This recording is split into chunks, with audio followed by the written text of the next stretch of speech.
Hey, what's up, everybody? It's Paul Sun-Hyung Lee here, and welcome to another edition of Funboxing Sundays, he says, as he tries to mute the other friggin'... There you go.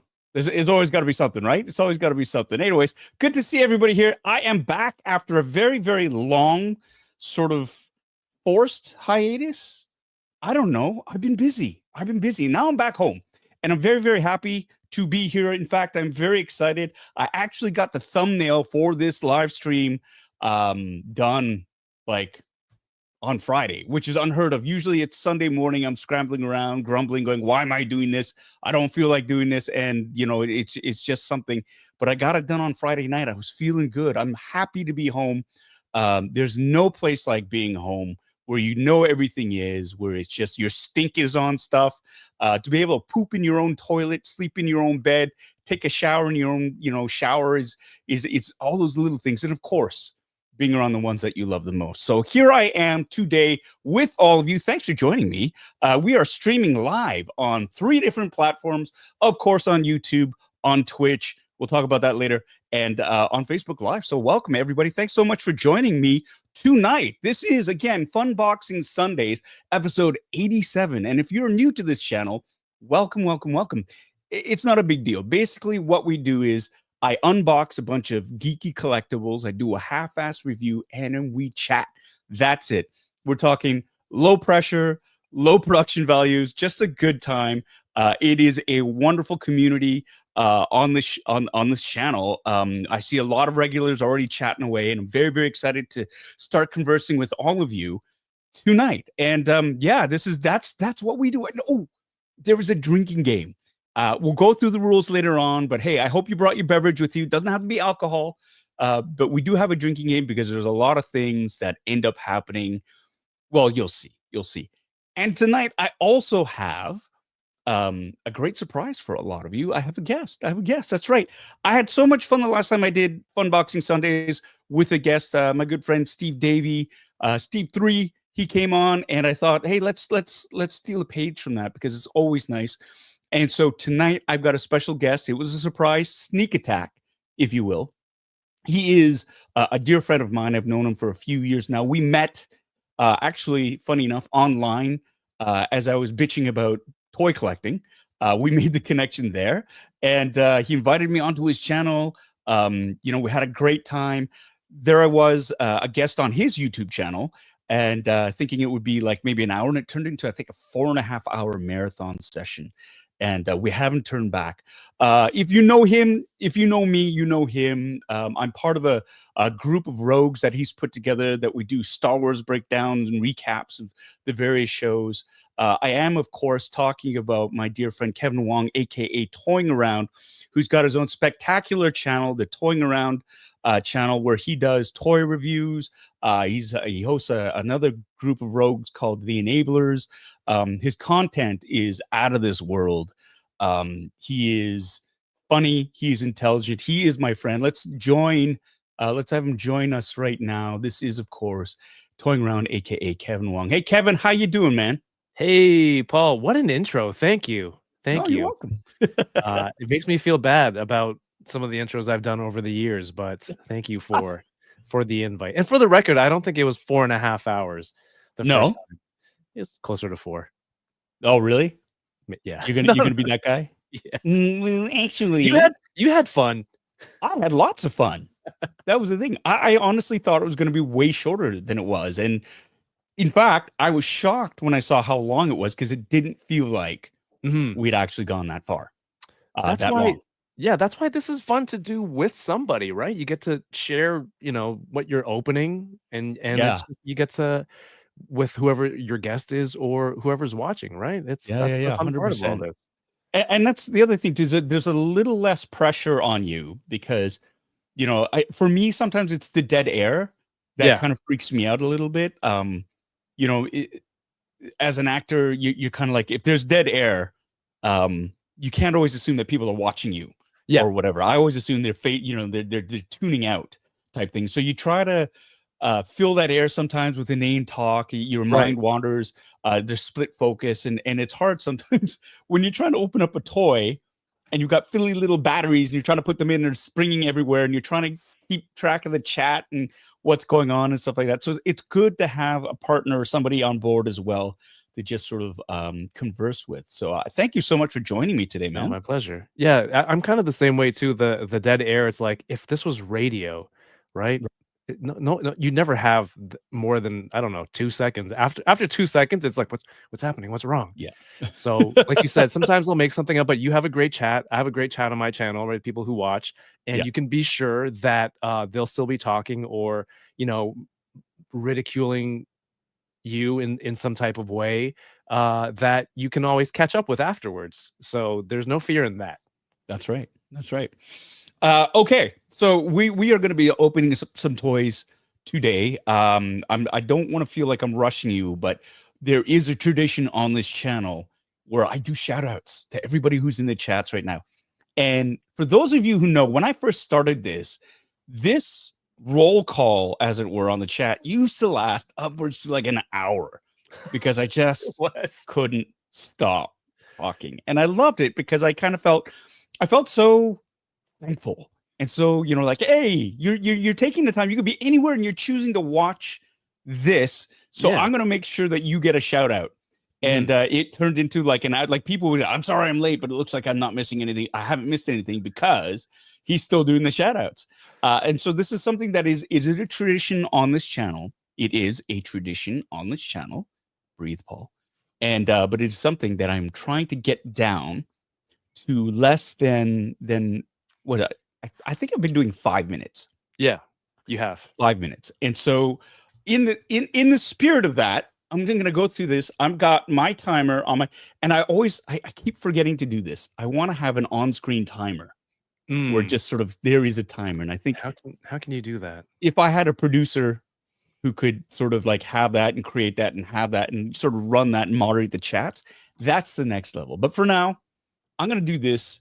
I'm going to do the timer and I'm going to go through the chat and I'm going to make sure everybody gets a shout out that I see on this chat starting now. All right. First up, we have Bad Wolf Media in the warehouse here saying hello to all of us. We've got Bitter Troll. How's it going, Charles? Good to see you, Monstar 0305. Justin, how you doing? Carrie Fanti is here in the basement so far, but no, he's going to catch the replay. Joe Chufuk is going to be on replay crew as well. Good to see you, Joe. I hope Figment's doing well. Big shout out to your little fur baby there. Thomas D is back. Welcome, my friend. Good to see you again. We've got Toy Geekosaurus in the warehouse with us today. Tommy K is here. Everybody, 3, 2, 1. Shut up, Tommy. Good to see you on here, my friend. It's good to be back. All right. Next up, we have Andrew Theriault, my dear friend. Cheers to you. I just swallowed an ice cube. You see it going down your throat. Oh, look, he's crying. Yeah. It's awesome. D. Sertle is here. How are you, my spicy white friend? Good to see you. We've got John Jedi Pudu Takis here with us today. Hey. Good to see you, my friend. Aaron S. is back saying, hello, basement dwellers. It's good to see you too, Aaron, my friend. All right, we're going to move on down the list here. We have Brandy Woods is in the house, artiste extraordinaire who lives in Montreal. It's been a while, so do you still live in Montreal? Let me know in the chats. Good to see you, Brandy. All right, we're going to keep on moving down the list. We have a bunch of names. Everybody's talking. John DeLong is here. Hello, John. Good to see you again. A lot of familiar friends and faces, faces. I'm looking at the tiny little thumbnails. What are they called? The icons. They're avatars. Yeah. You've got to shut up. You've got to shut up, Tommy. Here, I think that's Gary Lau. I think it's Gary. It's all in Chinese now, so I'm gonna say hi, and if I recognize it. Louis Libitz is here again. Hello, Louis. Good to see you again. Thanks so much. My dear friend Nigel, Hip Optimus Prime is in the house. How's it going? Hope you're well. We've got Mechanized here in the warehouse as well. John Carmen is here too. He's saying hello, Canadians, and sorry about everything. We'll talk about that later. Alexander Eagleson has been a member for 40 months. Thank you so much for that shout out, for your patronage, and hello back to you, my friend. All right. We've got Jabalong in Toy City saying hello, hello. Beskar Kid is here. Hello, Beskar Kid. Good to see you again. Jeff Morris is here. We're joining us on Facebook Live is Dave Thornton. Thanks for tuning in, my friend. There he is. There's the guy. He's my friend Kevin Wong saying hello there. And of course, we have to respond with a General Kenobi. All right, thanks, Ian. And we have Xenia 5151 again with a hello there. So right back at you. We've got Scott Robsco. Hey, Scott, good to see you again, all the way from Spokane. John Galgano, I think we said hi to you already, sneaking in there. Jeff Morris. Yeah, we'll talk about this supposed rumor today and Mr. Stevie 18's involvement in trolling the. Should we get him on here? What's that? Should we get him on here? God, I should.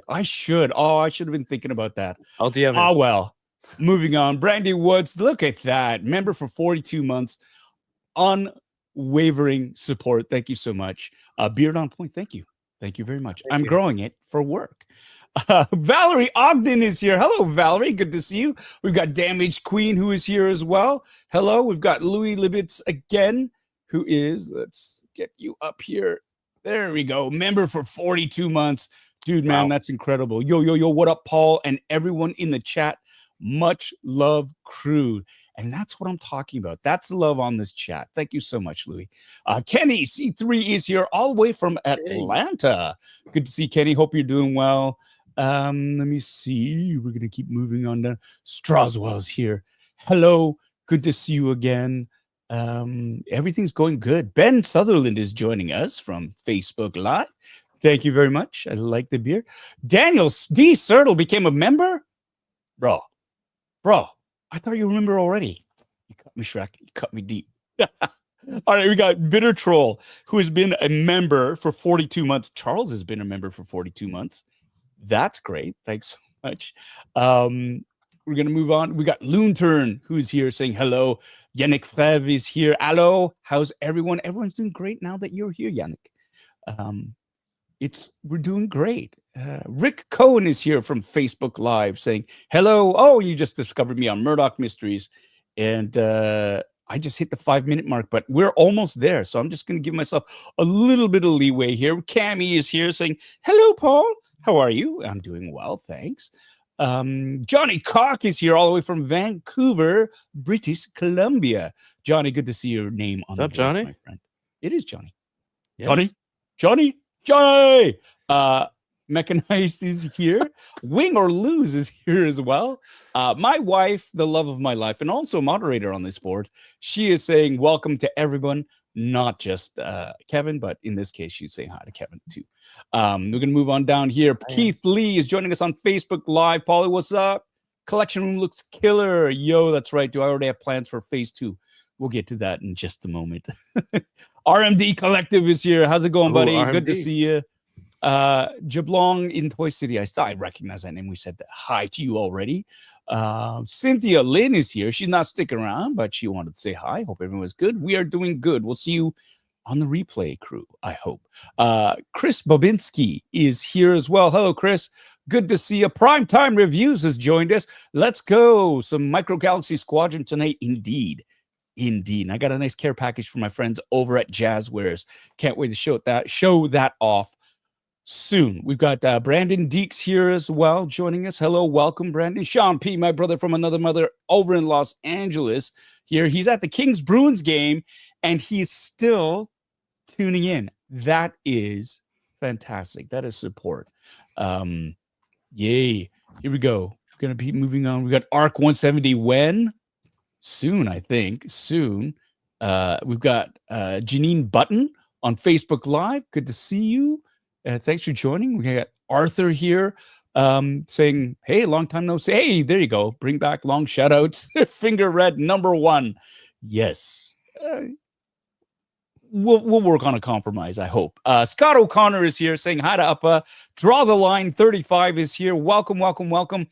Elko 84 is in the house. Thank you so much. Justin Infante is here. We've got Pants for Life. No, Pats fan. Pants fan. I Don't thought you said hate Pants pants? fan. Pat's fan for life 69. What's up? Sorry, I don't have my glasses on. I've got my contacts in, and my eyes are garbage. We got Bronx Ninja here in the house. Hey. Thanks for joining us. MCLS on Facebook Live. Raging Mando, as I almost said Manda. We got pants for life. I'm so sorry. Pat's fan for life 69. That is a great, actually, that is a great, I think that's a great name, username. We're gonna keep going here. Oh, I am a professional. I'm a professional. Draw the line 35. Thank you so much. Yeah, the beard. Good Lord. We'll get on that. Paper Kriegel is here saying hello to Paul and Kevin. I'm just double checking now. It's Kriegel, not Kegel. So Manfred Rachel Lou Carriere is here saying hello. And then Rick Jones is here. Hey, Rick. Gary has been a member for 40. Whoops. Oh no, it's doing something weird. Why is it doing this? For 41 months. Thanks, Gary, for your long live ketchup chips. That's garbage. You're gone. Toy Geekosaurus. Brandon Deeks is here in the basement with us today. 12-inch Moose Dream. Wow. Hello, community collectors. My first time here. Hey, well, welcome to the channel. Huzzah. Wait. We're going to do a... This is the way. This is the way. This is the way. Thanks so much. Oh, Anna gifted 10 memberships.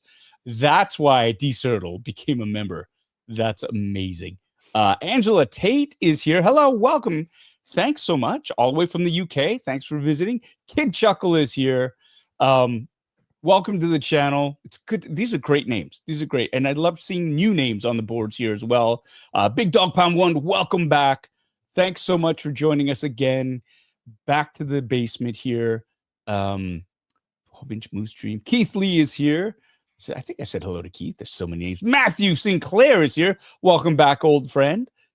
Alan Balcom is here saying hello back to you. Raging Mando. Yes, I am looking forward to talking about Micro Galaxy on Thursday. Yes, Thursday? What's going on Thursday? Am I missing something, Kev? Is there a new release? They do. Didn't they just announce stuff a few days ago? They did. Well, they had. I know they had. What's it called? The Japan exclusives, and then they released silhouettes of Series 9. But we'll get to that. We'll get to that later. My friends at the Hyperdrive, a Star Wars channel, is here. What's up, dudes? Elijah Phillips is here as well. Hello, Elijah. Good to see you again. Long live the Empire from the Capital City Garrison over on Facebook Live. Boba Fett 2799 is in the warehouse with us, as well as Richard Perez. A Bear is here. Welcome back, A Bear. A Bear. And then we got, are we almost? Alan Balcom, yes. Zinnia 5151, yes. We got Marshall. Marshall. Not a clue how to get here through Facebook Live. Haven't used it in ages. That's fun. There are actually a lot of people who are tuning in on Facebook Live, I find. So it just sort of helps to get the sort of message out there. And yeah, we got Loon Turn LOLing at my ineptitude, more than likely. We got Crevasse 1138, Mr. What is this? Mir Fariz, Mir Ishak saying hello. Welcome to the channel. Hope you're enjoying yourself. We have Curtis Booth who's here, and Fives is here as well. Thank you so much. Hey, Alfie, good to see you, buddy. Long time no see. It's great to see you, my friend, my old friend. Stephen Wong is here as well. Hello, Stephen. It's good to see some familiar faces. Man, there's a lot. There's a lot going on. Close. I think you're close. I am close. Am I close? Because we got a super chat here. Oh, whoops, wrong one. It's been a while. Thank you so much. Wing or lose, $5 super chat. Ernie the Fallen Fett says, hi, Boba Squadron for life. Ernie, that's right. I miss you, buddy. It's been a while. It's been a slice. So we got to say hi. But thank you so much for the $5 super chat. I appreciate that so much, Wing or lose. And I hope you're doing well. I hope It's Ernie nice. is paying you back for that super chat. What's going on there? Well, maybe he's got a Venmo or something. Is not what they do in the States. We've got Tully here, or Tully. No, Tully. If there were two L's, it'd be Tully. Or whatever. Not whatever. Tulai. Tulai? Yeah, like July. Tulai. Tully. Okay. Well, Tully, the artist known as Tully. Thank you so much. Thank you so much. Yeah, I've been working on this for like months, so I'm very, very happy it's coming along there. We've got Patrick Chin Chong there from Winnipeg saying hello, good to see you too. Elijah, no man, I don't know. Hasbro hates me. Here you go. Ken Plume with the super chat.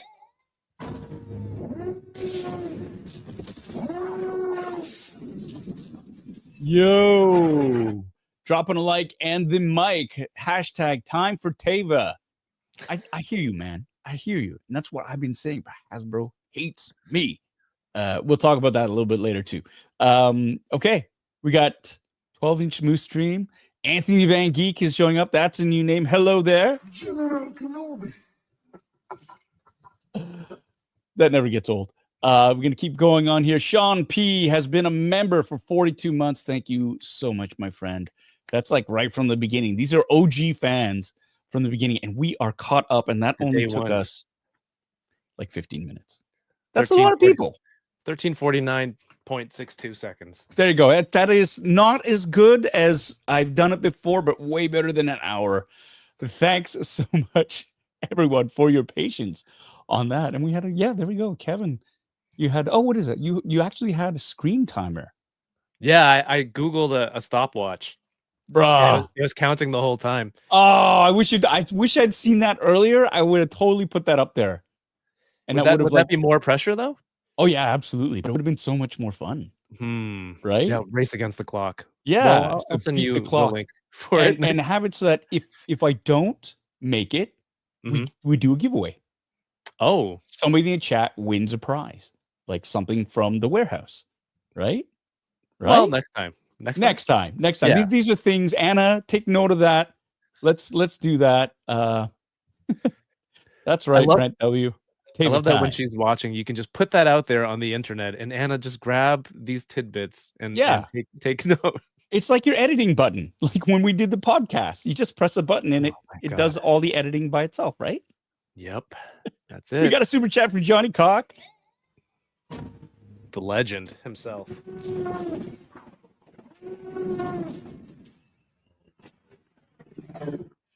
Thanks, Johnny. $5. Paul and Kevin, what a great Sunday company while I sort receipts for my taxes. Love you guys. We love you too, Johnny. And taxes, good Lord. Thank you so much for reminding all of us that 'tis the season. We have till the end of April, though. So there's still time. No panic. Still time. But thanks so much for the super chat. And thanks for your support, man. Super chats, are they tax deductible? Shut up, Kevin. No, for him. If he sends them. Yeah, but now it's like, well, isn't that income? It's like, yes, but for the channel. Yeah. And actually, those actually do get, this is, it's so funny. The super chats, they don't go to my pocket. They go into the channel and to help support the channel, to bring you the content. And it is actually, I have to claim them. Right. So I have my bookkeeper and she puts everything in books. I've gotten to the point now where it's just like, I just need to hire somebody to take care of all that, and I'm stress-free. But I also realize but you can see how, like, you see people, it's like, well, he got bilked for like hundreds of thousands of dollars or like millions of dollars in some cases. And people go, how the hell can that happen? Like, how do you miss all that stuff? And it's easy. If you hate collating receipts and doing paperwork and like having to do, like, I hire somebody, a wonderful person to do my taxes for me, and it's 100% trust right there. And I have to do mine, and my wife trusts me to do it.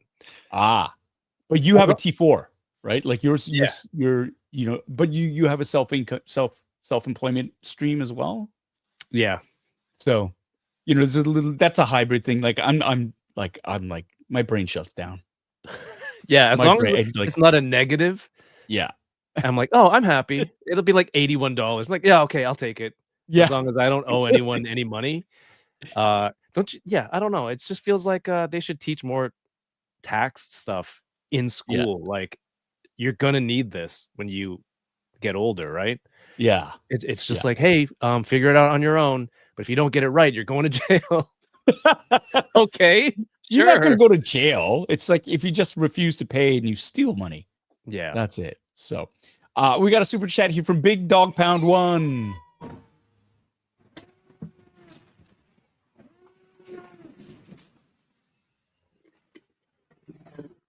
Thank you for the non-taxable donation of $1.99. Bitter Asian Dude, your beard is epic. Thank you so much. I am growing out this beard, for those of you who don't know, because I'm playing a character in the Netflix live-action adaptation of Avatar: The Last Airbender. I'm playing Iroh, and he's got a beard. And in season 1, my beard was a little bit shorter because I was coming off another show and it had to be shorter. And they had to add these extensions, glue pieces onto my beard, and it looked great, but I hated it because it was so itchy and it was messy and it was like, just like hard to maintain. And so when we found out that Avatar was going another 2 seasons, I thought I'm going to get ahead of this. I'm going to grow out my beard, and yeah, I mean it's going to keep growing. And I tell you, it's driving me crazy because I'm not used to the length on the side here, and when I'm asleep at night and like I can see it from my face, Yeah, there's it's it's really full. yeah, It's yeah. quite full. Very, Thank you. very impressive, and I'm quite envious. That would I think when I die, and like sometimes your hair kind of keeps growing when you're like dead and still buried. I don't think it would still grow out for me to that length Oh, or as much as you have. So that is awesome. wow. Thank you. Well, I mean, to each their own. I mean, you got a full head of hair. I'd gladly trade the ability to grow a beard for a full head of hair. Grass is always green. What's the hair version? The follicle version. I don't know. Do you have pay as always. Oh my god. But do you have a lot of stuff to open? Like what have you been buying, man? I have dude. So this lovely display that you see. Oh, and I want to bring this up too. I called it, you might have heard me call it the warehouse. And that's what it is. And that's the name. The geeky basement was at the old place. This is a much bigger version of the geeky basement. And in spirit, the geeky basement always exists and always will exist. But this is like next level. And it hit me around Christmas time when I was setting up these wonderful display cases that you see behind me. There's going to be a room tour. I already had to posted up a video, but then I got busy with work. And so I'm going to get back to it now that I have some time on my hands of getting this basement set up. And these are cases, they're called Modu cases. They're from a company called Modu Space. There's a whole epic story behind ordering them and waiting for them to arrive and them coming and building this up and then inhabiting it. So I as you can see, I like Star Wars, first of all, and I like Hot Toys. I have a number of 1/6 scale figs, literally hundreds. And I have been popular. So I've been opening so many Hot Toys to put on display. And as I was doing it, I realized because the center of the room had all the boxes of Hot Toys, there's that scene at the end of the Raiders of the Lost Ark. That's an old movie for some of you who might not know. It's from 1982. You remember that old movie? And it's from 1982. Dude, man, the movie's more than 40 years old. Yep. Where at the end of the movie, he's walking down, the Ark of the Covenant's being put away in this warehouse. And that's what it felt like because it was a narrow corridor of toys. And I realized, oh my God, I basically, in my mind, I'm recreating a toy store. That's what I've always wanted. It's my own private toy store. Yeah. And this is the warehouse. And so I thought the warehouse, that's what this is. And so I nicknamed it. This is the warehouse. So welcome to the rebranding of the Geeky Basement is now Warehouse 81. And here we are. And this is the warehouse. And I'm going to have a full collection tour once I have it set up. It's still going. I still have the whole center of the room it's much diminished. I've had to throw out shipper boxes and I'm getting rid of the stuff. I'm actually doing it. It's hard. It's hard, but I'm doing it. So that's the thing. So this is the warehouse. So welcome everybody. This is the first sort of christening. This is me sort of unveiling the name of the new geeky basement and that's the warehouse. Here, Warehouse 81. Are you keeping all your? I don't know if Anna's still listening, but are you keeping all your Hot Toys boxes? So here's the thing. Yes and no. There's certain boxes, like if they're just generic, like stormtroopers, they're tracked, right? So I don't need the boxes for that. And so what I'm going to do is I'm going to have, I'm going to collect the accessories, the different hands and the weapons or whatever, put them in like a how they have nuts and bolts. So you can have those little tackle boxes or whatever filled with them. Yeah. Label them and get rid of the boxes, because the thing about Hot Toys is, and we'll see, because I'll unbox this one, is it's not the box itself, because you can always break down, fold it and have them nice and flat. Yeah, it's the clamshell inside of it, the plastic that houses it. So that's got to be, I mean, that takes up the most of the space, but it also protects the figure. And that was a big thing, because when we moved from the old house to this one, I was really happy I kept all those boxes, because everything went back beautifully in the boxes. Everything was protected. And that's the thing. And so there's, 2 minds, and of course, resale value. If you're planning on moving these items, you'll always get a little bit more if they come in the original box. Yeah. There's that. And I keep the box in the plastic bag that's wrapped around, but I've gotten rid of the shippers, because that's absolutely ridiculous. And a lot of the shippers are garbage anyways, because not UPS, DHL and FedEx now, like they just kick it around. Like no fucks given. They just, so they don't care. No, they don't. I found a picture of the warehouse scene from Indiana Jones. I'm sharing it if you want to show everybody. Yeah. Here you go. So it kind of felt like that. Except a little bit more cramped. Do you want to big and sweeping? Zoom in a little. Zoom in? Oh, you bastard. Can you see it on your screen? Yeah, what's that? Can you see it on your screen? Yeah, I can. Well, I can see. So that's the thing. I'm on this here. Let me embiggen that. I don't think you can. Oh, it is embiggened. That's already embiggened. Unless we get. No, wrong one. Oh, see, technology. Hold on. Give them time. This is. Why do you do this to me? Why? Chat. Don't tell him. Chat. Why? I know it's me. Oh, you can see it. Okay, cool. Yeah. Perfect. Is that all that's the gag? No, that was it, because that's all the time I had in the last 30 seconds. You did that in 30 seconds. Yeah. Amazing. Hold on. I got to scroll back. Now you screwed me over, because I had a super chat that was lined up and now it's gone. I will remove the photo. And can you do it? I will remove it. There you go. There was a super chat. Bitter Troll. And it was from oh my God, it was from Charles. Bitter Troll. Where is it? Where are you? If you go to the starred tab, yeah, it's the last one. I'm going there. And Johnny Dog. There you go. There you go. And we're gonna do the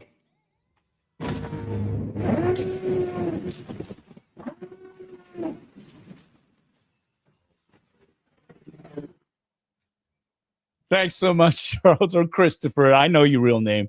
Thanks so much, Christopher. Hit the like button, or I shave every inch of Kevin. Well. The gauntlet has been dropped, my friend. How do you feel about that? Huh? I mean, this is all I got. The hair is all I got, man. Oh my. Oh me, oh my. Thank you, Bitter Troll. I think that was from it was from one of the charity streams, and we were like, if we reached this amount of money, we would shave DK's head or something. Oh my God. For our charity stream. Wow. Yeah, that's not happening. Well, we'll see. Night's still young. The night is still young. I'm just going through these chats right now. Wow, everybody's talking about the tax talk. This is how you can tell this is a Canadian. The tax? What, like talking about taxes? Oh, tax returns? This is a grown-up hobby, right? Yeah. You have to have your stuff together. And true enough. Like, look at here's Jeff with some great tax advice. Right. So there you go. Fought for an extension. There you go.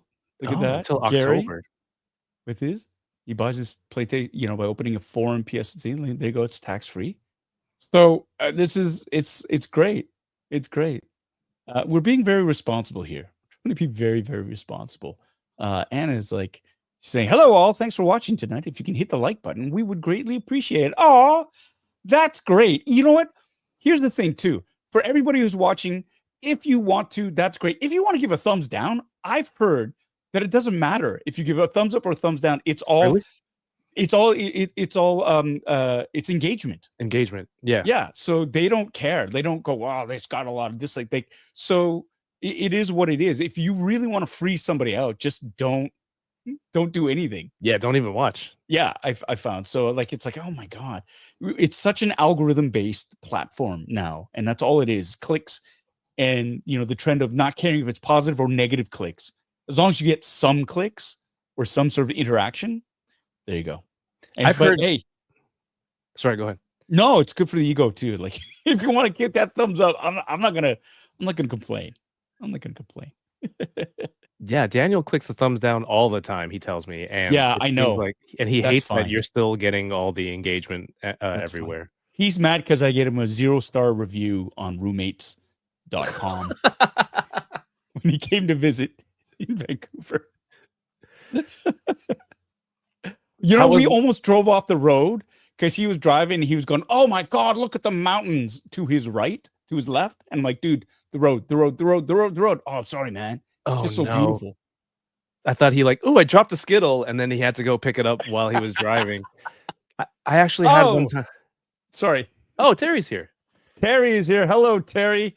Good to see you, buddy. I hear your channel's made a comeback. You've had two live streams in a row. Much like you, life has gotten away from me, and I've gotten away from live streaming. But here we are. We're back.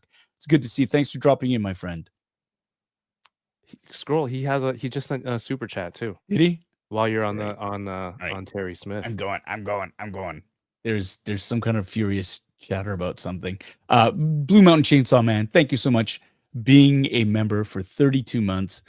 Oh, have I just been lazy for 32 months? I'm not going to say no. Just you have been fastidious in your support. And I thank you from the bottom of my heart. I do. I actually do. Here we go. Terry Smith with the super chat.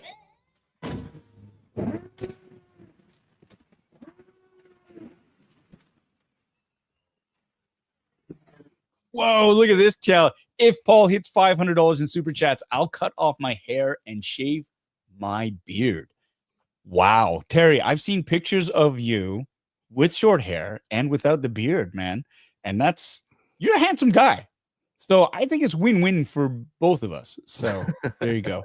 I'm getting a text from my wife. Apparently the sound effects are the audio's garbage on them. And I figured out why. There's something in this programming where if I play the sound effects off of this board and I talk through it, it's trying to noise cancel stuff out. Oh, so okay. So that's why it gets all choppy. If I don't say if we don't say anything.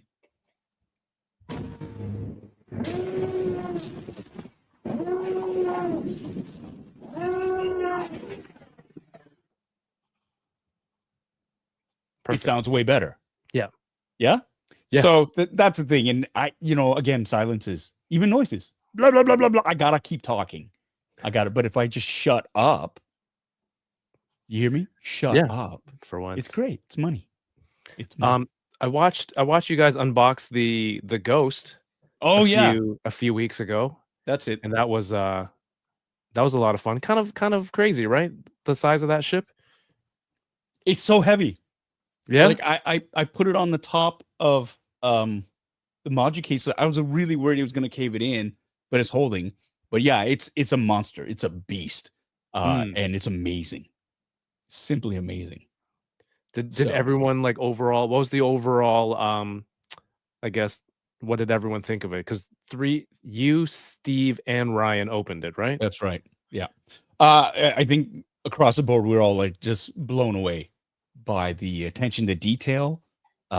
It's fun. I mean, and it's something that I'm looking at going, I'd like to pull an Adam Savage and do a bit of a repaint on it, give it a Really? nice wash, and just sort Mhm. of, zhuzh it up a little bit in certain areas.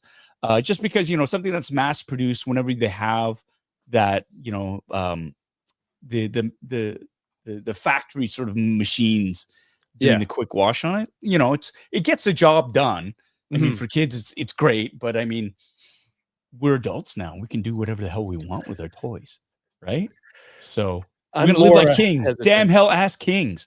So I think the paint on the engines on the back was really nice. Like there's like yes. some oversprays and Yeah. like score like almost like carbon scoring Yeah. on that stuff. So I thought that part was the most kind of Yeah. the prettiest part of the whole ship. Yeah. And the metallic sort of tones to Yeah. it as well were Yeah. just kick ass. That video is available on this YouTube channel. So if you want to go back, just look for it. You can't miss it. The thumbnail is of the ghost, and I think it's a really crappy screen grab of, of everybody who's on the channel except for me, because I made the thumbnail. So my picture looks good, but everybody else looks like garbage. Check it out, and you can watch us sort of interact there. We're getting a bunch of super chats, largely in part, I think, to this pledge from Terry Smith. For those of you who are just joining us right now, if we reach $500 in super chats, he's actually going to cut off his hair and shave his beard, stamped and double locked. This is a legally binding agreement that he is unfortunately opened himself up to. So we'll see what happens. D Sertle, crying like a little baby. I was a saint and damn well know it. Yeah, okay. I've never seen anybody allergic to salt before, but I'm just saying. Do super chats before Terry's pledge count? Is it for the Let's whole be night or fair, everything and let's after? just say we'll just say, hey, you know what? Starting from Terry's, we'll go, or should we Starting from include it? there? Let us know, chat. Let us know in the chats. My friends over at Ages 3 and Up are here. Actually, press the thumbs up 1,000,000 times. Hey, thank you so much. Was What's it up, Boris? Boris or Lucas? Maybe could be a bunch of different people on it. There are many. It could be Eric. There are many faces to carry. Many faces behind the team over at Ages 3 and Up. If you are in Burnaby, British Columbia, they've got 2 locations. Check them out. I'm actually opening up this Big screen yourself. Mechagodzilla that I got from Ages 3 and Up. So we're going to be opening that tonight. So they've got a ton of dope stuff. In fact, I have this die cast. It's down here. Gundam. I've gone down the Gundam hole. And so that's something that I got shipped out here. It was a treat to myself for finishing season 2 of Avatar. Anna will talk about how much it costs later, because that's like 2 hours from now, Paul's problem. But for now, we're just gonna keep on going. Hey, James Ward is joining us here from the UK. Thanks for joining. And now you can watch because of the shift change. So that's a win-win for all of us. Greetings. All right. Well, now that you're wrapped, right? Yeah. And you're back. What can you say? Like, just obviously nothing specific for the show, but how was your how was your time there? It was great. How about that? I'm excited. I'm very excited. Had an absolute blast on season 2. Did not enjoy the weather, but that's BC in the wintertime. Nothing but rain. But again, it's an exciting time. I mean, it's just seeing everybody again and just getting back into character. Oh, yeah. That must have been nice, excited. right? And what's that? That must have been awesome to see everyone again. Yeah. And and to have the opportunity to finish telling the story it's great. It is great. And so you're like, yeah, okay. There's something about going on that journey and knowing that there's an end point as well. Right. But that you're also going to be able to complete telling the story. Where there's something about being involved in a series that has that ending. I guess like Andor would feel like that too, right? Like you're working on a show, it's kind of a passion piece, and there's going to be an end date. It's not like a show that's going to go on and on and on. You kind of go, are we going to go again? Are we not? How much further can we go? This is like, no, the story is done here. And so there's a build up to that inevitability, which is exciting. So yeah, that's true. That's cool. That's awesome, man. Yeah. Well, but we're also happy to have you back, right? Thank you. Your family and might be happy. The chat here is happy. Yeah, I think so. Although, wait, I got to shut up, Paul. For my wife. You had that ready so fast. It's right there. It's glaring at me. And I'm getting buzzed. My wife was texting me furiously. We've got a super chat from Stephanie Z.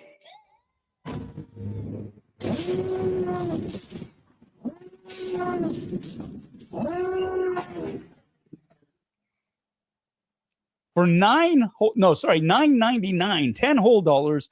There's also the Thrawn version of the Indiana Jones warehouse scene at the end of Ahsoka. All the Night Sisters being loaded onto the Chimera. Not sure how many people noticed the Indiana Jones influence. That's right. I do. That is.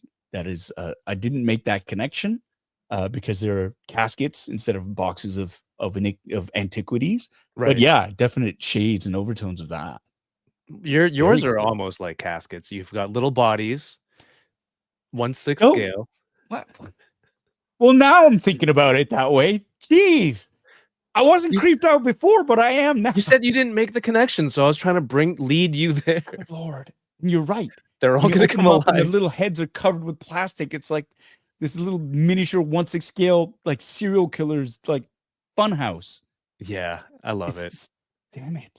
You have a great collection. Don't let it frighten you. Oh, Jesus Christ, Podrick. He sneezed. He scared the shit out of me. Hey, buddy. Good timing, Pod. He's just staring at me like, what the fuck's your problem? Dude. Thank you, Stephanie Z or Zed, for that super chat. I really, really appreciate it. We appreciate you. Thanks for the support. That's great. And that is a great insight. This is, again, one of the reasons why I love this community, this chat in particular. Bunch of smart cookies out there. So thanks for your support and thanks for that great share. Great fans. I'm going to say, hey, Global's Health Science Institute from Southern New Mexico is back in the house. And yeah, welcome to the warehouse. Warehouse 81. That's the name. Newly rebranded. Yeah. Look at that. Zenya 5151. Great stream. The ghost stream was great. Still has to. Yes, you do. Yes, you do. Open it. It's so worth it. Open it. And the figures. Those carded figures are absolutely gorgeous. Absolutely gorgeous. There wasn't a Sabine or a Chopper in that set, and I was at a toy show today. Yeah. And I think someone was selling that set for 160 Canadian, dude. For the Sabine and Chopper or mural card? All the mural cards or just that? No, just those two. Come on. Yeah. Wow. There's a lot of money. That's the type of person who would go, oh, there's a natural disaster. There's water. You need water? Yeah. Okay. $1,000 for a skid of 12. Right. Like, come on. I get it. Like, I get wanting to make a little bit of scratch back, but it's like, come on. It's a little bit like if you're a Star Wars fan and a Star Wars fan is going to be looking for it. It's like, yeah, it's very difficult to, gouge someone that much, knowing they're making money off the. That's the thing. Making money off the backs of those. I mean, that kills me. It's just you're just gouging people at that point. Like, how empty is your life that you have to make that money off of? Anyways, you snooze, you lose, I guess. And people don't have to buy it. And I hope he sits on those forever because I'm always of the mindset if there's a fan who's going to enjoy it or a collector who's going to enjoy it more than me, I'm happy to give it a cost. Yes, hey, this is what I paid. You pay what I paid. I'm not going to mark it up because it's going to make you happy, right? I'll make my money back and you save me space. I don't know. There was I had a McFarlane Toys Appa from Avatar with Aang and a Zuko, and there's a little girl who walked by today. She goes, "Oh my god, that looks so cool!" And I really wanted that Appa, and I gave her a really good price for all three, just because I know I'm going it's going to somebody who will Yeah. appreciate it and make Yeah. them happy and like they're a fan of it. If I'm a fan of it too, I'm like, yeah, please go. Like, give it a good home. I said that to so many people today. Give it a good home. Yeah. I don't have a space. I don't have a spot for it here. Yeah. If I'm able to, like, we'll work on a price and you can be part of your collection now. So Yeah. she was very excited for that. I think it was my first sale of the day today at the toy show. Oh, that's good karma, man. Yeah. Right there. That's what it is. Put that It's out fun. into the world. Speaking of putting things out in the world, we got another super chat.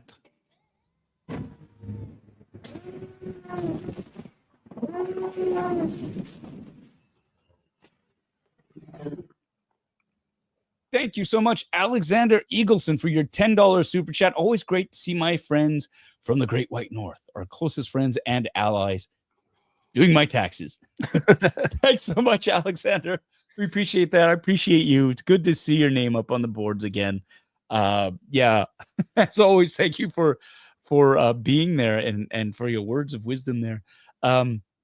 This is the thing that I missed a lot, is just sort of conversing with people in the chats. Mhm. And I appreciate, while I do appreciate the super chat, the more we get, the closer we get to seeing Terry perhaps shave his beard and cut his hair.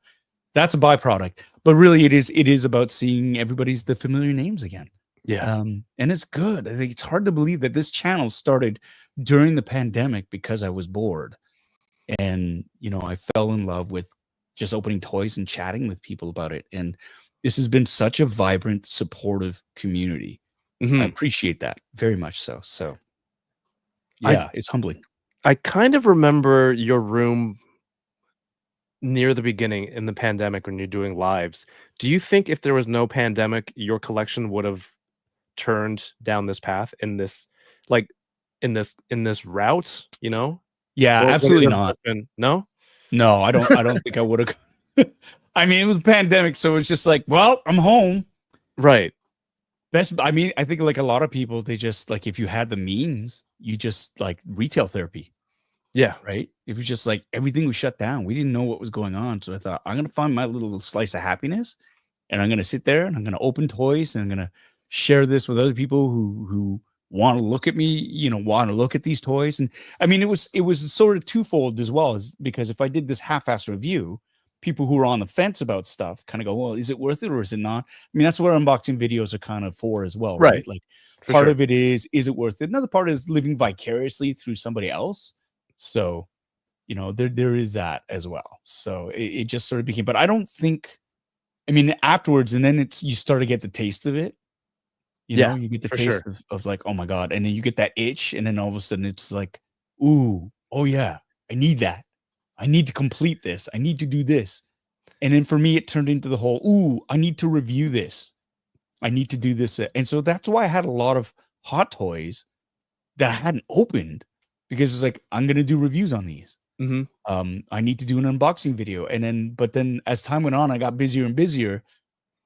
I didn't slow down into the buying Hot Toys. I kept buying them, No, but he I kept didn't. saving them, hoarding them like a dragon, like Smog, Oh, nice.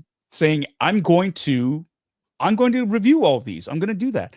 And then you end up with hundreds of boxes, and it's like, so that was the hardest thing for me, was populating these shelves, because it's like, oh, I was going to do a review on this. It's like, you're never going to get around to doing all these reviews. Mhm. Open them, put them out on display. They need to be on display. And the next best thing is, I'm going to do a collection tour. And There you then go. can do because when you open something, it's like, yeah, okay, you see how it's packaged and stuff, but really where stuff shines is when it's out in Yeah. display.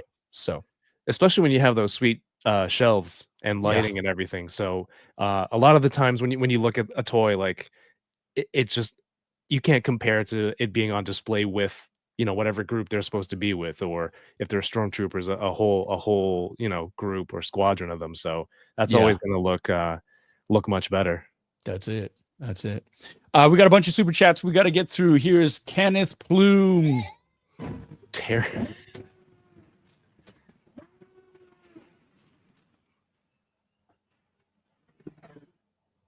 He's doing his part with a $2 super chat. Okay, let's do this. Hashtag Terry Bears All. There we go. And we've got Keith Lee as well.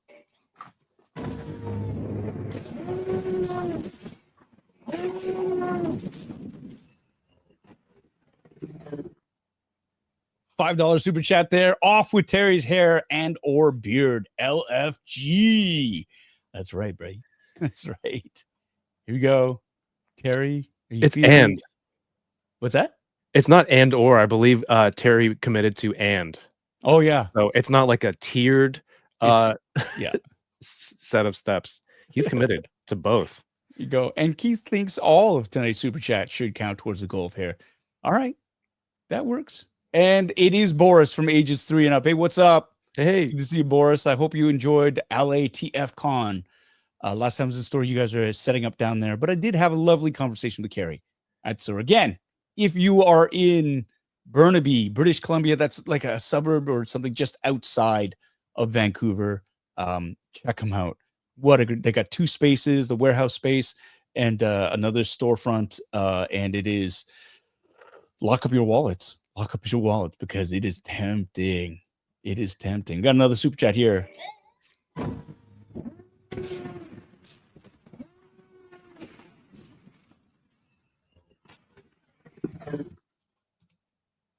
From Louis Esquivia. Thank you at Bitterasiandude Inc. Thank you, Louis. It's so great to see you. We're going to put that $5 towards the $500 goal to make sure that, to see if we can get Terry Smith shorn, because I owe him. We'll talk about that later too. But thank you so much for that super chat. Welcome back. It's good to see your name up on the boards, my friend. There's so many. We are like an hour in, and we're not even close to opening up a toy because we're just catching up, and that's the beauty of this channel. I mean, if you're engaged and you're enjoying what you're seeing, that's awesome too. Charles.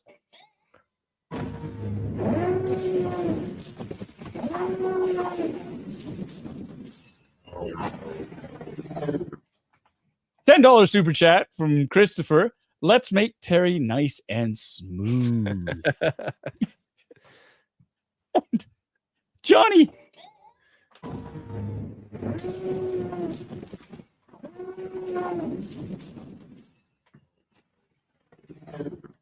With the $20 super chat. Thank you so much, Johnny. Again, we were all just surviving and trying to stay sane during COVID. I rediscovered you on Kev's show and finally sat down and watched Kim's, and what a therapeutic show it was for me. And you two are lovely in real life. Be blessed. Aw. Thanks, Johnny. Thanks, Johnny.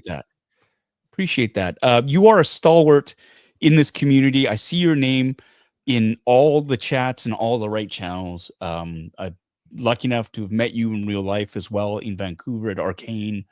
You're a good guy. Johnny's one of the best guys out there. And so thank you so much for those kind words, and for your support, man. It's just, at the end of the day, that's what matters, right? With this community, it's connecting with people who are like-minded, who are just generous and supportive. And super smart. I love sometimes when I maybe sell something right on Facebook Marketplace or something. I meet someone and they're like, yeah, I'm just getting into toys now. And sometimes you'll hear someone go, oh, I had no idea that there were so many other collectors out there. And sometimes I feel like, because, we've been doing this online thing for a few years now, I almost take it for granted a little, that I'm just like, oh, there are still people who might not have someone to share the hobby with. Right. And they're collecting on their own, or maybe they still think that it's not cool to collect toys or whatever as an adult, that aren't, doing it like we are, where we're able to share it with people online or with friends. And so it's just cool to keep that in mind, and just, be nice and welcome people into the hobby, because there's always someone who's trying to get in and looking to enjoy the fun and the toys with everyone. Right. Yeah. And that's the thing too. It's like, when you can share your passions with others, it's amazing. Yeah. It's because it is community building. And that's what always sort of really, for me, I don't understand gatekeeping. Mm-hmm. People who want to just keep all that to themselves. I mean, it's just like, you want to be able to share your interests. You want to be able to have those conversations. You want to be able to exchange that information. That's the other thing I love about this community too, is like people exchanging information on, hey, did you hear about this line that's dropping, or this is where there's a bead in terms of toy hunting. or even, hey, if I spot something and you want it or you need it, I'll keep an eye out for you. Exactly. That's huge. Yeah, man. And that's part of, and it feels good too. Like if I can find something for somebody else that they've been searching for and I find it, oh man, I feel like such a superhero. It's like, Yeah. hey, look what I found. Like, oh my God, I've been looking for this forever. Thank you. It really is. That's what we do it for. That's what we should be doing it for. We got another super chat here. Matthew Sinclair. Hey, I don't know, Terry, are you feeling worried? A little nervous.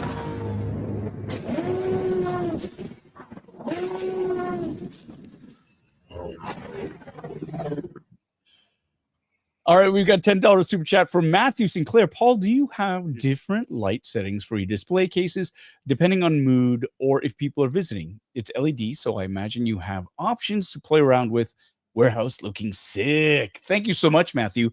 Actually, the LEDs that are inside the display cases are not. That's it. That's the temperature. That is the kind. They came with the cases, Moji case. They're not controllable in that sense. You had an option when purchasing it whether you wanted a cooler light or warmer light. I think this is the cooler version, so I went with that. The blue LED strip up top, however, is completely controllable. I installed that. I got a Govee light system. Everything is connected to my Alexa system down here. And so I don't know, maybe this works. Computer, turn off basement lights, please. Okay. So I've got that, right? And I have Whoa. movie settings as well. The Star Wars LED wall panels that I made, they're all connected. I had to replace all the lights. Computer, turn on basement lights, please. Okay. So there's that, and I can change the color of that LED strip that goes across the color of the LED Star Wars wall. I can change all of that as well.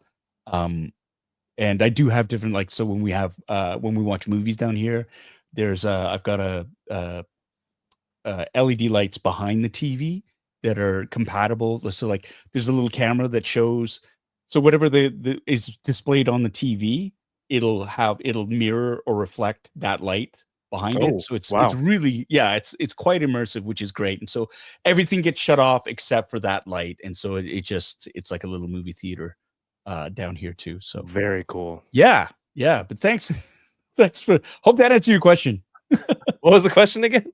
Yeah. Can I change the lights? Not those ones, but everything else, yes. 12-inch. We got another.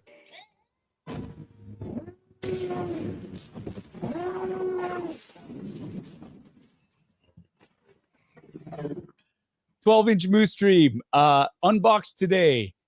Spider-Man 2099 Symbiote Hono. Disco McCoy. Recent unboxing of Artisan Joker. Nice. Ooh. The WB 100 Wonder Woman, Supergirl from Flash, and the Ultimate Kang and Kodos. Ooh. Oh, I need those. I've been looking for those. Yeah, you too? Yeah. They had them at Collectibles and then they sold out. And I should have gotten them. I know. I still need Hank Scorpio. Okay. That was the one I was most excited for. But then I heard Kang and Kodos are awesome. They're massive too. Yes. But I went through the garage recently to find stuff for sale, and I remembered I had this, the robot Itchy. Hold on. And I have a robot. I have to embiggen you. Do that. And I will embiggen you to that. Whoa. Oh, it's just you. What's going on here? I'm still here. Go ahead. Show that. Nice. Robot Itchy. I think there's an Itchy and Scratchy, the robot version from the Super 7 Ultimates, the first wave of the now discontinued line. But I don't know why I hadn't opened it yet. So I thought I would bring this on. You would get a kick at it too as a Simpsons fan. Yeah. Tonight. They've changed stuff around on why are they doing that? They have changed stuff. Can't embiggen one. And oh wait, is that it? Oh, that's it. I've been hitting the wrong button. I'm not a noob. I am a professional YouTuber. It's Rusty. It's okay. That's right, Rusty. Here we go. Another super chat.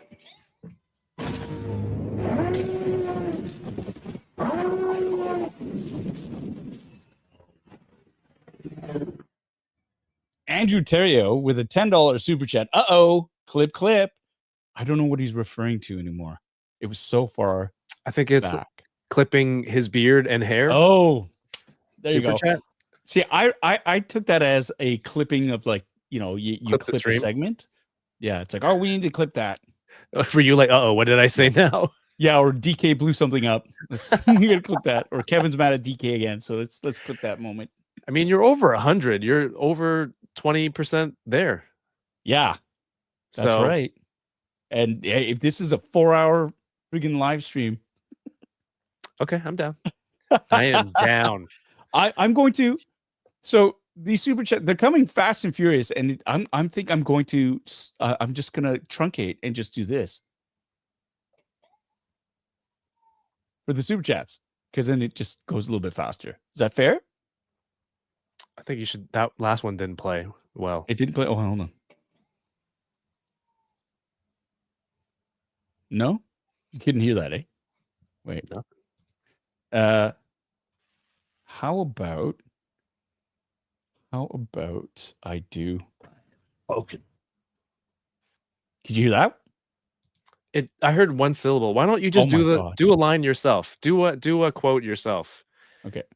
Do a quote myself. Yeah, you're my brother, Anakin. I love you. You're my brother. You were sent to big balance to the Force. You were supposed to destroy the Sith. Not join them. Join them. Oh my God, DK, why did he sound so much like Gonzo?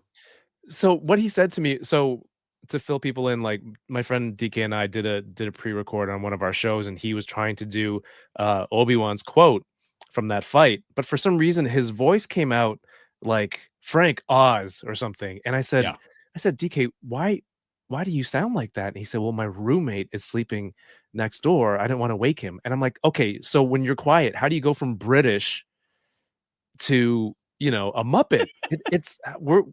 That's not even in the same like track. It was so strange. And the funniest part is when I sent you that video, and like for you as an actor to be like, oh, you gave him notes on the character, and he came back with the exact same delivery the second time. that meant so much to me. It was so funny. Cracked me up. No, it was great. That was great. Gave him the notes, and then proceeded to do the exact same thing. I love that. Now with 2% more intention. I was like, DK, he's human. He's pained. He's losing a family. He's like, oh, gotcha. Same thing. Oh. Ken Plume, thank you so much for the $2 super chat. Oh heck, one more. Hashtag Dolphin Terry. Hashtag smooth sailing. And Tommy's asking, hey, Kevin, are you keeping a tally? It's like 389 to go. Oh, to go. To go. Okay. Here we go. Terry Smith, absolutely no fear. So he says. And I'm getting a text from my wife saying, open toys. We're getting there. This is actually, we should have renamed this. Let's get Smooth Terry up on the board. How can we, are you going to go visit him, with the camera crew when this happens? All the way to St. Louis? Do a remote segment? That'd be fun. I have a little bit of time on my hands. Morning Light Mountain. Oh my God.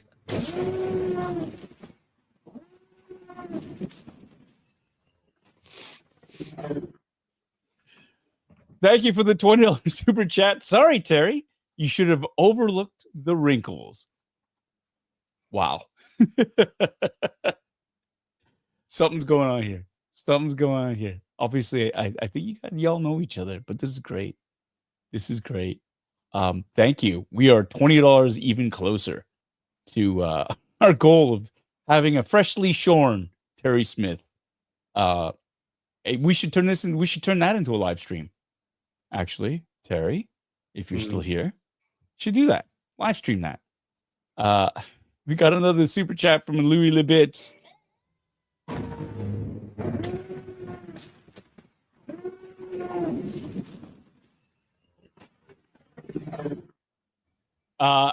For Terry, shaving, a haircut, 2 bits. And my lovely wife did she did remind me, of course, the wrinkles that Morning Light Mountain did bring up was, of course, the wrinkles in when he totally jobbed me on Strike a Pose because my character, the Spider-Man, who was upside down in the most dynamic of Spider-Man with half his mask off. He said it was there were wrinkles, and I lost a point for wrinkles, and so now it's coming back. Thank you so much for that, and thank you, Louis, for the $5 super chat. We are $5 closer to Dolphin Terry. Terry, he's still here. He's not going away. He is not. All right. We've caught up, which is lovely. Kevin, I see you've already switched your camera around. You're gonna be opening up. What are you gonna be opening up today? Oh, the itchy. But can I show? Since you're, Terry's here. He's a Hot Toys guy. You're a Hot Toys guy. Can I show you the newest one that I got? Oh, 100%. Here, let me. Sorry, I'm gonna. Stupid technical. Must embiggen. There you go. Ooh.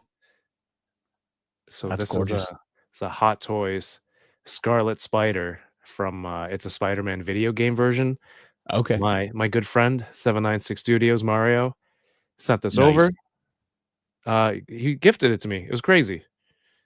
He's like, the textures on him are so nice. Like it's different on here, the little gloss on the eyes, kind of dimples, right? Yeah. On the suits, yeah, the hoodie, and man, look at he works out. files. Yeah, for sure. Look at the ass on him. Well, I couldn't help it. You turned it around and it's like, whoa, that's 1/6 scale. Like, is that America's ass? Almost. It's one of my like grail Hot Toys because it just photographs so well. Yeah. Sometimes it's like out of the game. Yeah. When you look at it. So yeah, this is But are there any wrinkles when you pose it? I don't know. Well, for me, I prefer a little bit of wrinkle because it's only real and authentic, right? There's fabric. And there should be a little bit of extra slack sometimes. I should have got extra points for like the hyper realism, but hey, for being too real. You should not have been punished for being too real. I think that was the problem. There you go. We got another super chat from Alexander Eagleson for $11. Thank you so much. Nothing personal, Terry. I hope you're doing well. Let's go. Lovely. And then we've got another. Wait, hold on. Here you go. Where'd it go? There you go. Hiran Urai. I hope I pronounced that correctly. $5 super chat. Thank you so much. Bring back Mr. Kim's Convenience. LOL. Oh, if only I had the power to do that. If only I did. But thank you so much for that $5 super chat. And yeah, Kim's Convenience, man. Damn, I love doing that show.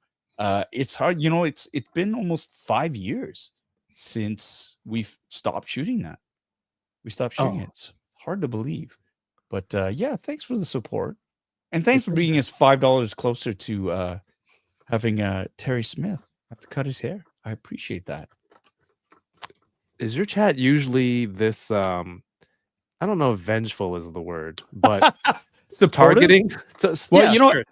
What I love is there often is a crossover between different channels. So I will see some of the same names on your channel that I do on this chat, and if I go to Terry's, I recognize a lot of names, like Johnny Cock is one of them, right? And if I go to other ones, so like there's a lot of cross pollination that goes on, which is really, really nice. And so yeah, I mean, people know, and I think I've been bitching and moaning about getting jobbed on Strike a Pose for a number of years, so people know the story, right? Absolutely. You've been making waves online. Yeah, right. And sometimes it works, and sometimes it comes and bites you in the ass. Right? Like you want to talk a little bit about Mr. Stevie 18 in Hasbro? It is entirely up to you. Clap back. So for those of you, oh, you know what? We should go over the drinking game rules. Hold on. I gotta even us out here, and I'm gonna put this up. There we go. So, Oh my God, Ryan, what are you saying? oh, here we go. There's a drinking game, and you don't have to drink alcohol, but basically, and this has been going on now for quite a while. Certain things happen. So, for example, if I use profanity, you take a drink. I try not to, but every once in a while, the occasional F-bomb will slip out. If I tell Tommy or anybody really to shut up, I think we told Tommy to shut up. I was told to shut up. I think I told Daniel to shut up. You take a drink. If I use the phrases for those of you who don't know or nothing can be easy, you take a drink. If I mention instructions, why? Because they tell us what to do. I love instructions. I know Terry doesn't, but I do. You take a drink. If I talk about a collectible retaining, gaining, or losing value, and I know we've already done that when talking about shipper boxes and the actual boxes for toys, you take a drink. If I have technical difficulties with the sound, camera, lighting, switching screens, we've already had a bunch today, you take a drink. If I find a dent in a box, then I say it's fine, but we know it's not fine. Take a drink. If I drop a screw, a tiny battery, or anything really, you take a drink. You get it. If I gaslight somebody or get gaslit by somebody, you take a drink. If I get stymied by tape, Scotch tape is my kryptonite for whatever reason. It's my nemesis. You take a drink, a drink. I'm reading ahead. And of course, the big one is if I have to take a bio break during the live stream, you finish your drink and you get another one. And again, drink responsibly. It doesn't have to be alcohol. It can be anything: blue milk, coffee, tea, water, soda pop, whatever floats your boat. It's for fun. And yeah, that's what we do. So tonight, my drink of choice is Coke Zero in my favorite cup. This is my the cup that I got from the Blue Jays game. It's starting to get a little bit worn. It's a good thing I have more than one of these. But cheers to all of you. Kevin, what do you have to drink today? I had a coffee. You had a coffee. I had a coffee at 8 o'clock because it's been a long day. There you go, baby. There you go. Cheers, everyone. Cheers to all of you. So, that's yummy. Usually I'll have whiskey, but seeing how this is going to be my first night back in a while, I wanted to make sure I didn't want to I didn't want to like sort of screw myself over. Right. So, You have all of your facilities, yes, facsimiles. facsimiles. We got another super chat from Ken Plume. He's just like, Ken, you're just doling it out like we're at a club. And he's like, you got the $2. Just needling Anna, too. please text him again to open something. Oh, here we go. Yeah. All right. We'll do that. Raymond Tentis. Oh my God, Raymond, I have that picture for you. It's right there. I actually have it in the envelope. I'm gonna drop it off tomorrow. Thank you for your patience, man. I'm sorry. I haven't been home in a while, but I have it. I've got it. I've signed it. It's beautiful. And it'll be nice and protected in a padded envelope. I'm sending it to you. Thanks, Raymond, for your patience. Sorry, Kevin. What do you got there? You're on. Oh, look at that mallet. Vanessa C. Hello. Good to see you, my friend. Hope you're well. I'm gonna mute for a few minutes because this thing is really crammed in there. And No, it's man, really loud. ASMR. Oh, you gotta go. You want it? Okay. You got to. All right. I am going to open up. For what do we have for everybody here? I have my Sabine Ren hot toy that I got. This is new. These finally got released. I know they were released in China a while ago, but I finally got mine from Sideshow Collectibles. This came through. I'm very excited. I was on this show. For those of you who don't know, take a drink, please. And so, yeah, I've got my Ahsoka shelf back there in Maju Case land. Oops, that's the wrong. What am I doing? Hang on. This. No, I can't do that. Hold on. What is going on? On. Oh my gosh. Don't know. Turn that off. Turn this on. Okay. Ridiculous. I'm sorry. I'm having some technical difficulties here. Why is this doing that? I don't know. Allow me to take over while you fix that. You do that. Oh, here we go. And now we got it. So I was trying to remember where the articulation was for the Itchy's head, because I thought it, opened up. It's the alternate head, so that you can open it and see all of his wiring and computer bits on the inside. So that is an awesome head swap to put on. He comes with his drum with double scratchy on the side. This is so good. I don't know why, but when I was younger, I could draw scratchy really well, but not Itchy. I don't know how this goes on. Also, to go with his drum, a Tommy gun. Nice.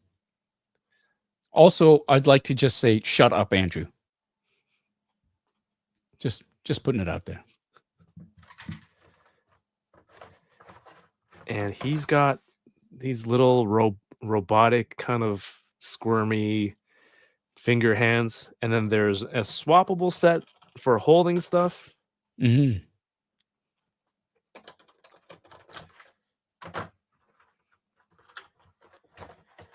It's got two. Are these just drumsticks that you would play the big drum walking band drum set with? Yeah. There we go. And a chainsaw. That's so ridiculous. But it's accurate to the show. It sure is. Oh man, like just look at how thin these legs are for the design of the toy. Wow. And they're like, yeah. There we go. Did you see the Galen Urso that is going to be a celebration exclusive? Yeah. 15 limited to 1500. Yeah. I got my guy on it. I got a guy. His name's Tommy K. He's he's gonna try to get one for me. It looks phenomenal. It does. And you know what? I was actually terrified that Hot Toys was gonna have like 15 reveals. Like they were gonna have 15 like 1/6 scale. It's like, oh my god, con exclusives. That would be out of control. Yeah, I would have died.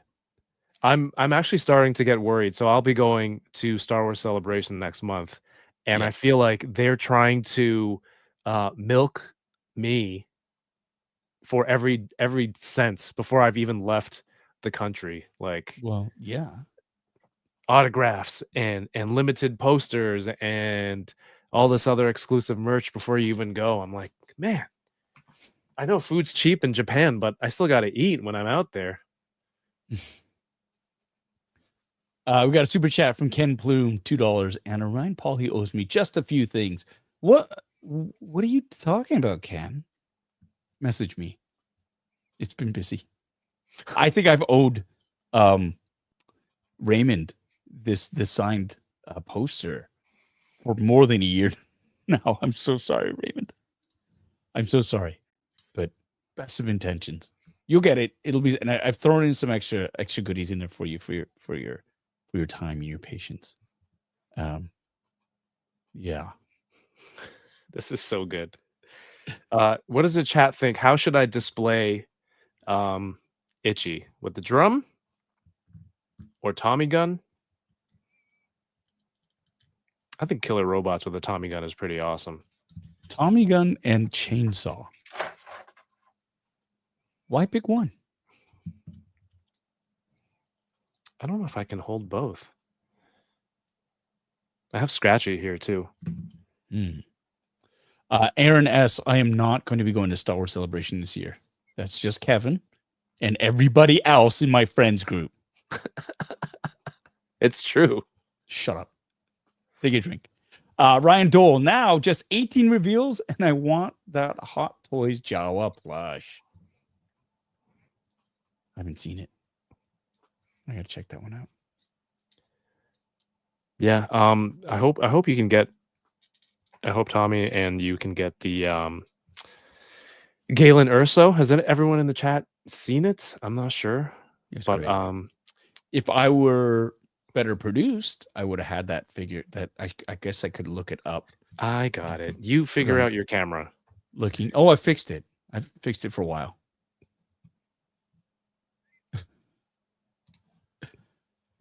So here we go. I'm gonna. This is here's the Sabine. Oh, see, damn it.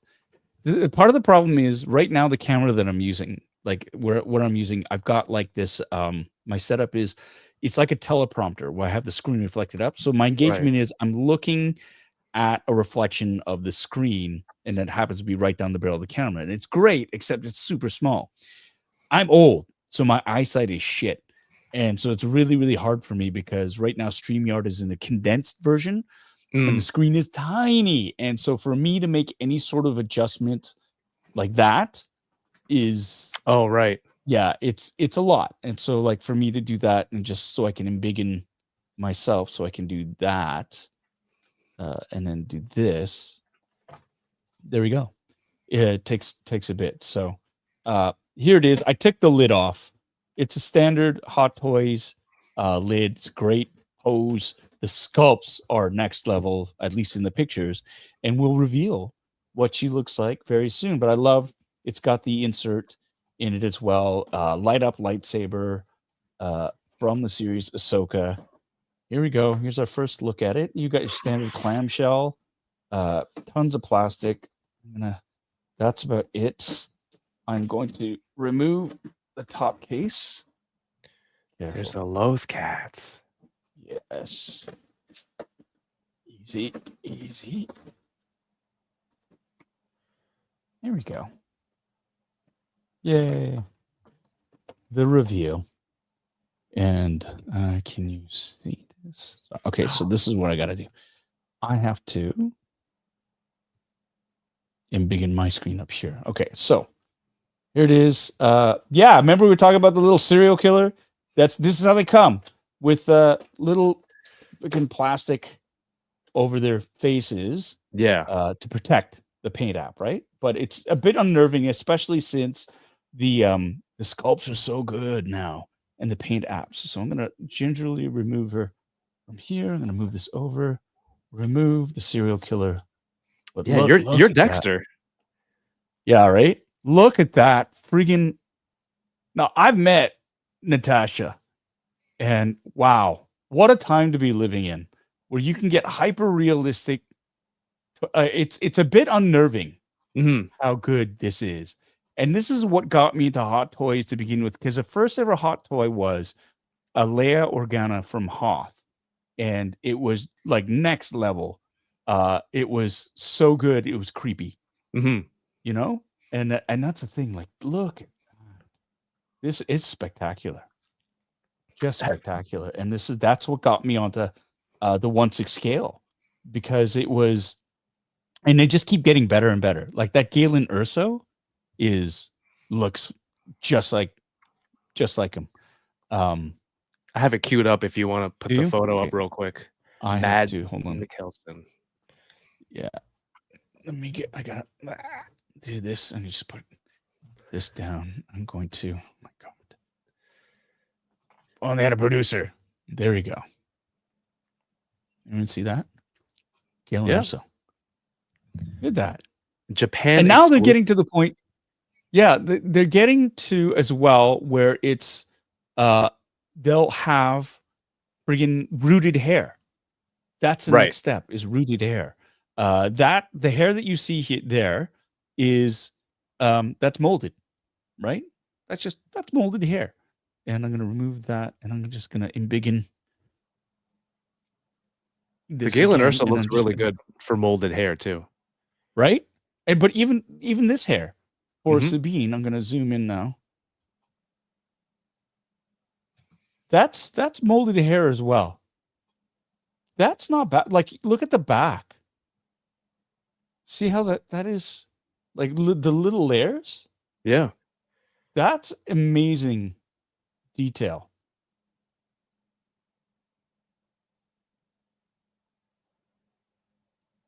Yeah, I think they nailed it on that one. Right? Holy crap. And I'm like the one for Hera as well is just they've got these little miniaturized versions of these figures. Now you'll have little bits of plastic at some of the joints that you remove. Sometimes I'll have foam, especially for the TKs. If there's like shiny armor bits, they'll keep little foam tabs in there to keep the paint from getting scratched in transit. This one, because she has again cloth sort of flight suit, you don't have any of that. But all this stuff is removable. Like this armor is velcroed on, Oh wow. right? And so you can. It's crazy how they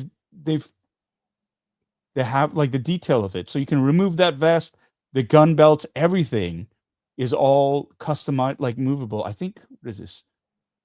Sometimes they'll have this black thing. Sometimes they'll have like a sleeve around the neck. This is actually a sweater piece.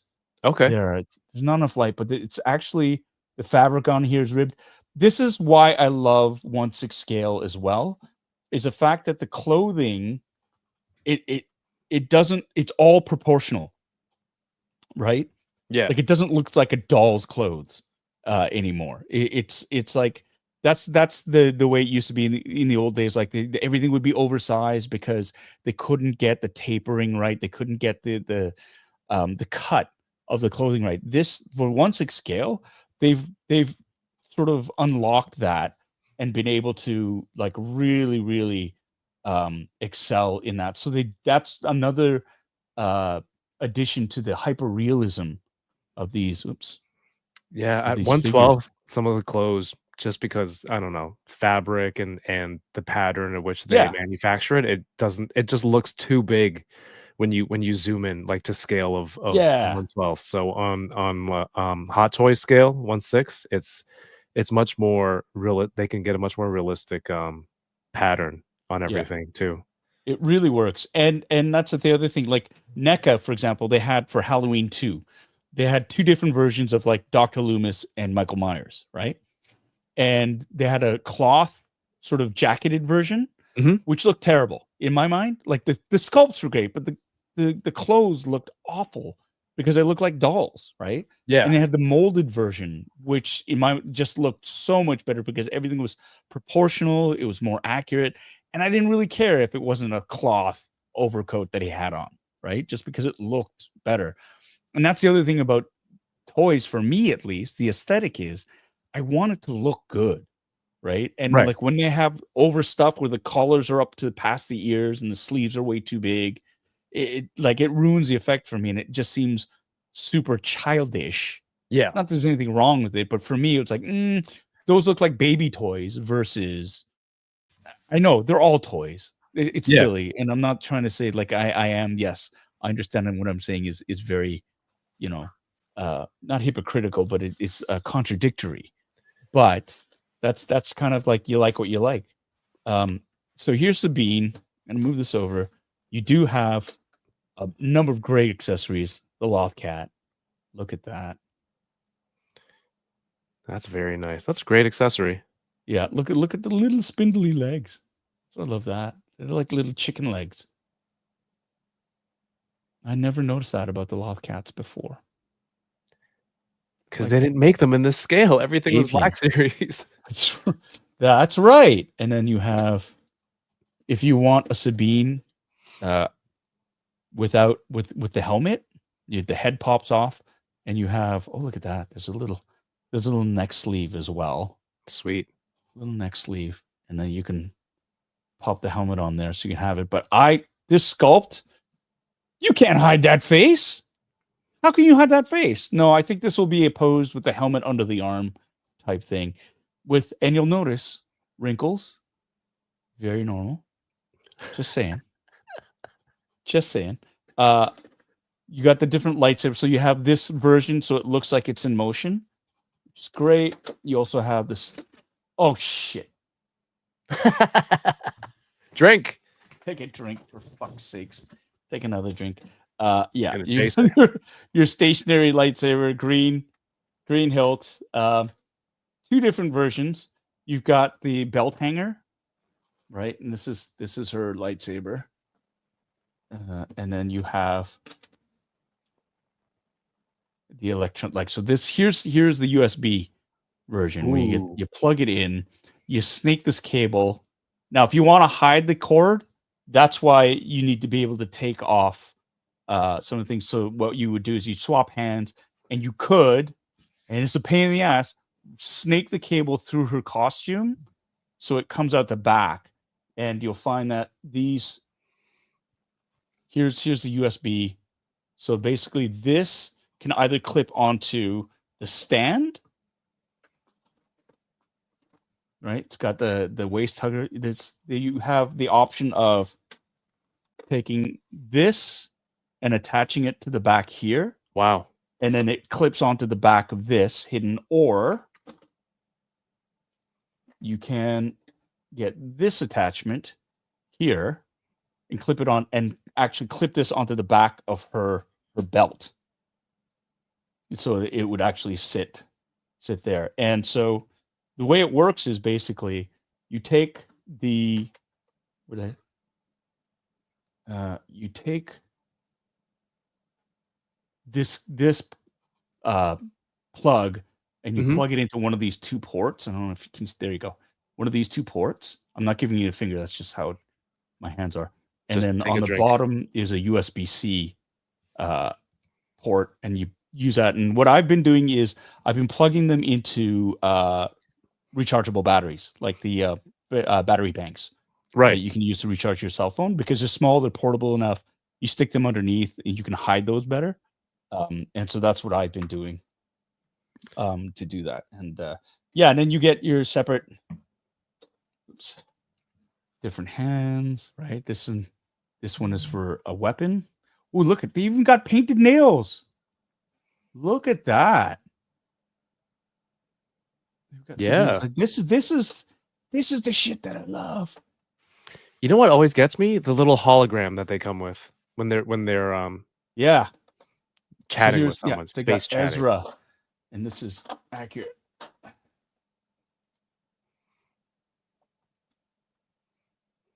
To the show. Wow. Oh, cool. That looks. You remember all the clones always had a little, like, a full hologram of like a Jedi they were talking to, or Yeah. like Palpatine or something. Execute Order 66. Those always look great. So yeah, and then this just sort of fits right in there like that. So then you have.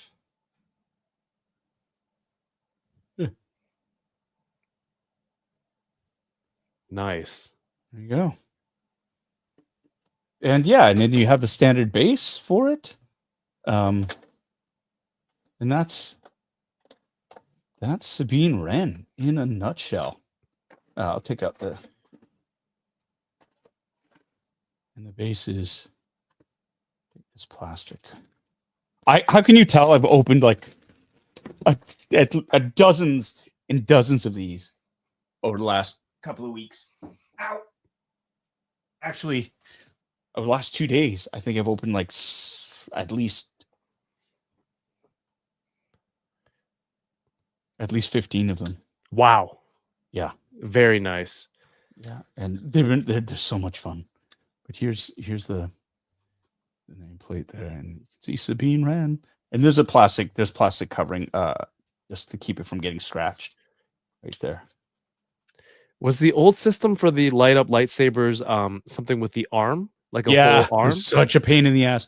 You'd have a separate arm, Mm-hmm. and you'd have to pull it out, Right. which is always a pain in the ass with the sleeves, because the sleeves are designed to be so, like, they're so form-fitting now. You'd have to pull them out. The other arm would have the lightsaber built into the hand, so you could never take the lightsaber out. And then you'd have to place like 3 tiny little watch batteries into the arm. I know you love those. And so yeah, and then you'd have to fucking stick the thing back in, and then get the gauntlet back on. It was so hard and so frustrating. And yeah, but this new system is way better. Now it's just about hiding the cable. Yeah. For some, like, I did that for a while, and I was like, fuck this. if people are gonna make a stink about seeing a fucking power cable, they can go fuck themselves. No, sorry. It's just one of those things where, sorry, I went off the deep end there. It was just like it's not worth that effort. I mean, when the lightsaber is on, that's the wow factor. And it's like, well, how do they do that? Yeah, you plug it in. And that's it. No, I get it. Because the way I was thinking was, man, that seems like a hassle to feed it through the clothes and through the sleeves for me anyway. And I was already starting to get stressed by that idea. And then in my head, I'm like, oh, what can they do then? Can they plug it into the arm? But then you need to put electronics into the arm. Yeah. And that is harder. And then I realized, oh, right. I think that was the old way. And so I'm working backwards. Yeah. And that's it exactly. It's like now this is way easier. But even this has the whole, because sometimes like hanging it off the belt can be challenging, right? Because the plug doesn't sit as tight as I would like. And so they like in terms of posing the figure, sometimes it pops out and you're like, oh. And then you have the USB C cable that you need to put in and snake elsewhere too, right? So I found that it is way easier to have this clipped onto the back of the stand, right, and have that there. And I don't try to hide the cable as much. I'll dress it, like I'll have it wrapped, because you have enough of it. I'll wrap it around the arm so at least it looks a little bit neater. But if you really look at it, then you're like, okay, I figured out how they make the lightsaber work.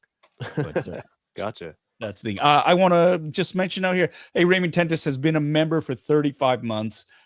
He wants a birthday shout out to his daughter, Mason, on March 25th. She'll be 17, and myself on the 31st. He's going to be 53. Proud to be part of the Bitter Brigade. We're proud to have you with us, Raymond. Thank you so much for being here and for your support. And once again, I apologize for having that poster of yours for so long. Raymond and I, we met at a con, and I went to sign this lovely poster that that he had purchased, and it smudged. That's one of the, and so I was like, I'll get you another one. I'll send it to you. And I did. I got it and had it, and I've had it, brought it home, and I've had it for like years now, I think you say. And then it was like, oh, because so much had happened, and then I got around. I was like, oh, I need to sign this and send this, and then I couldn't find his address, and then I forgot who it was supposed to be for. And I was like, oh my God. And it was like so embarrassed because like I have no idea. Oh, no. And then Raymond, God love him, reached out via social media and said, hey, I don't want to be a bother, but do you remember me? And I was like, oh yes, it's you. Thank you. And then I couldn't remember his address. And then I realized when I finally got it again, I had written it on the back of the original poster that I had messed up. It was all you had to do was turn it over. Yeah, all I had to do was but the new poster they were back to back, right? So on the one side was the ruined one, on the other side was the good one, and I didn't think, but I do remember purposefully writing his address on the back of the ruined poster so I wouldn't forget. That's nice of you, though. That's very nice of you. Well, that's debatable because like it's taken a couple of years now, but I mean. The intention was there. Yeah, with good intentions. Because it's like, I don't know, man. If I had to sign stuff, I would have such a performance anxiety of writing. I don't want to psych you out. No, it's fine. I wrote that. It's shut up, Kevin. God. One time I wrote Merry Christmas and on a card, and I was getting real nervous. I'm like, don't mess this up. And I put M-E, damn it. Miri. And it says Miri, and I think my wife still has that card. She keeps it as a reminder to this day. That's and, awesome. Still teases me for it. So that's awesome. That is amazing. Everyone, ask me for an autograph. So happy birthday, Raymond, to you and to Mason. I hope it's a wonderful year. I know it's going to be a wonderful year, right? We go. Jay Sinner. Hey, Chad. Hey, Kev. Hey, Paul. Thanks so much. And Tommy. Look at that. You guys know this Jay Sinner? Yes, Jay Sinner. How do you say he's one of mine? He's in my chat often. Yay! Cross-pollination. That's right. He's awesome. Member Jason swapping. Miller's awesome. Nice. Well, welcome. Matthew Sinclair with the $5 super chat. When are we going to see Paul go try the hacksmith's lightsaber, assuming he's seen it on YouTube? Yeah, I have. I'm worried about cutting something by accident. I'm a bit clumsy. Bad luck. I don't know. And those things give off an incredible amount of heat. I know they have another version of it, which is apparently a little bit safer, but like that is something like that. I mean, you know, I'm not gonna. No. You Sorry, ordered it, Podrick didn't is you? snoring right now and it's throwing me off. It's just like he's snoring like a man who works 40 hours a week, has 7 kids, and owes taxes. Like he's just like gone. It's so funny. And what has he really done? What has he done today? He's eaten a lot. He's gone poop a bunch of times. You know, healthy dog. Healthy dog.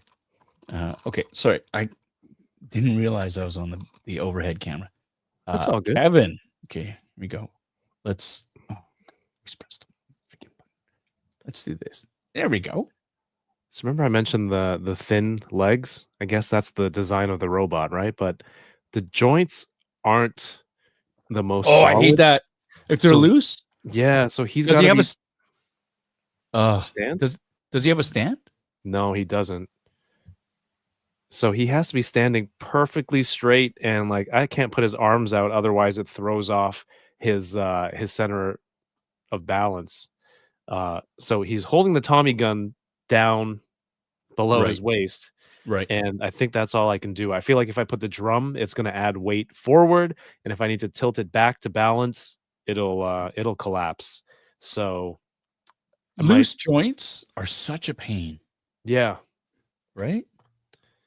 But you don't have that issue really with Hot Toys, right? And then you have they all No, have stands and everything. they're really good actually. So these are yeah, it's a ratcheted joint, Yeah. right? Although this one's a little bit loose. But yeah, they're all ratcheted joints, and it's the double joint as well. So I don't do this one. It's double, so which is great because then you can have her kneeling. It's very very posable in that sense. Like I like that. It just gives you more options. Look at those wrinkles. So many wrinkles. Do you know how much money how much we've made in super chats? Oh, I haven't checked on that. No. All right. It kind of went off after the last count. Let me backtrack a little. Give yourself the big screen. Let me Give see if I myself can, the big screen. Okay, hold on. Oops, that's the wrong button. Yes. Oh, hold on. There we go.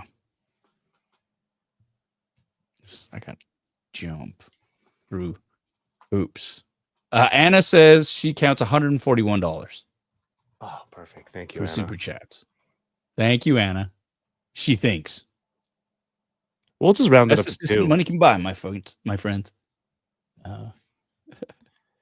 Oh, so now that you're you're wrapped and you have some time obviously hanging out with the family, are you catching up on any shows or movies that you haven't had a chance to watch before? I have been what is it? Yes. I have been watching what's that? Reacher is a show that I actually been watching a lot of while I was in Vancouver. Like I started watching season 1 and 2 and really enjoyed them. And so I started watching season 3 as it dropped. It was filmed in Ontario, so I know a bunch of people who worked on the show, not only as actors, nice. but as crew, which is a lot of fun. So I've been enjoying that. Although this season of Reacher has been particularly violent and bloody. Like he's killed a lot of people. Yeah, right. And I'm like, oh my god. Okay. And so there is that. Ladies and gentlemen, my lovely wife. Take a drink. She told me to shut up. Invincible. We started watching. Oh, Yeah. nice. Started watching. My son Noah is like been on and on and on about that. I was like, okay, and I sat down, And I watched it in the first half, and I was like, okay. And then that last half of that first episode was what the oh my Yeah, god. man. And then I go, oh right, Robert Kirkman wrote this. Yep. Same dude who did Walking Dead. I'm like, Yep. Okay, here we go. So there's that. I want to get back to finish. I need to finish The Boys. I stopped watching at the beginning of season 3 when that guy was inside that other guy's peeing and like sneezed and like went to full size and exploded him. Yep. I was like, I need to take a break. Yep. That's usually those scenes. I'm like, what is happening? I have to pause, kind of regroup and just think like, what did I just witness? Okay, it's a comic book Yeah, show. Like it's just like what the hell? It's a lot. It is. It's like it is intense. And so like there's shows like Anna's watching a show called The Pit. It's on Apple TV. Oh, And my wife is watching that. yeah, is it on Apple or is it on Crave? It's on Crave. And it's super freaking great. Like great actors. I can't watch it. It's too much for me. It's too intense. It's too real. Fantastic writing. Each episode is like an hour in real time. And so this first season is one freaking shift. Yeah. And I just that first episode just got me. I mean, that's why like The Bear, watching that first season gave me PTSD because I used to work at my dad's restaurant.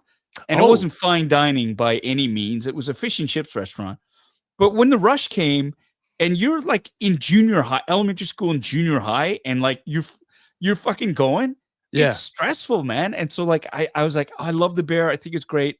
I need to be in the right mood for that. Same with a lot of these other shows that are spectacular. Tommy has been going on and on and on about watching friggin' Breaking Bad.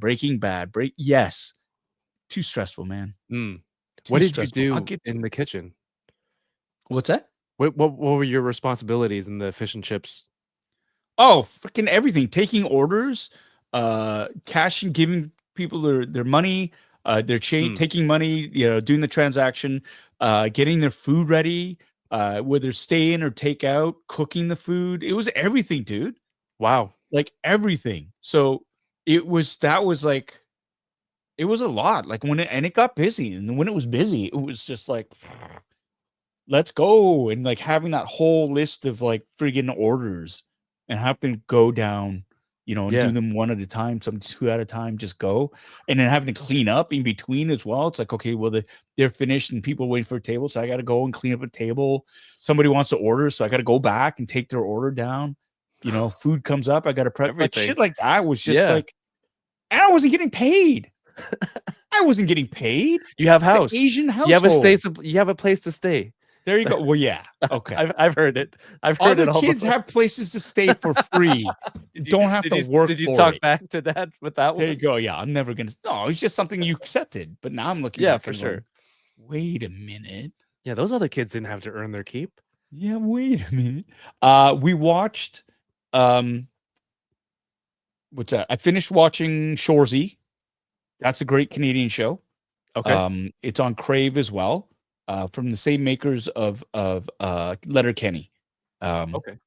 Absolute fantastic. If you love hockey, these are just like eccentric, fascinating characters. And I love Shoresy's storyline. His growth as like one of the oldest players in the No Show, which is a senior men's hockey league, to now where it's been great. I really enjoyed it. It's very, very Canadian, very funny, very profane, which I think I love it so much. So they're on season 4. That's done. Anna and I finished watching North of North on CBC Gem. I cannot recommend that enough. It's beautifully shot. It takes place up in Canada's north. Great acting, really, really fun storylines. We binged it. Like we burned through that. Really? Super fast. North of North on CBC Gem. Really, really worth the watch to take the time.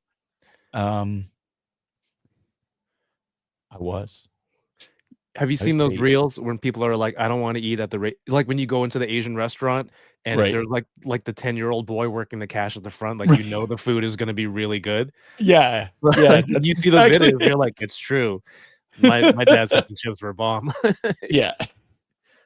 You know, they usually have like the phone on one ear, and they're like, "Can I take your order?"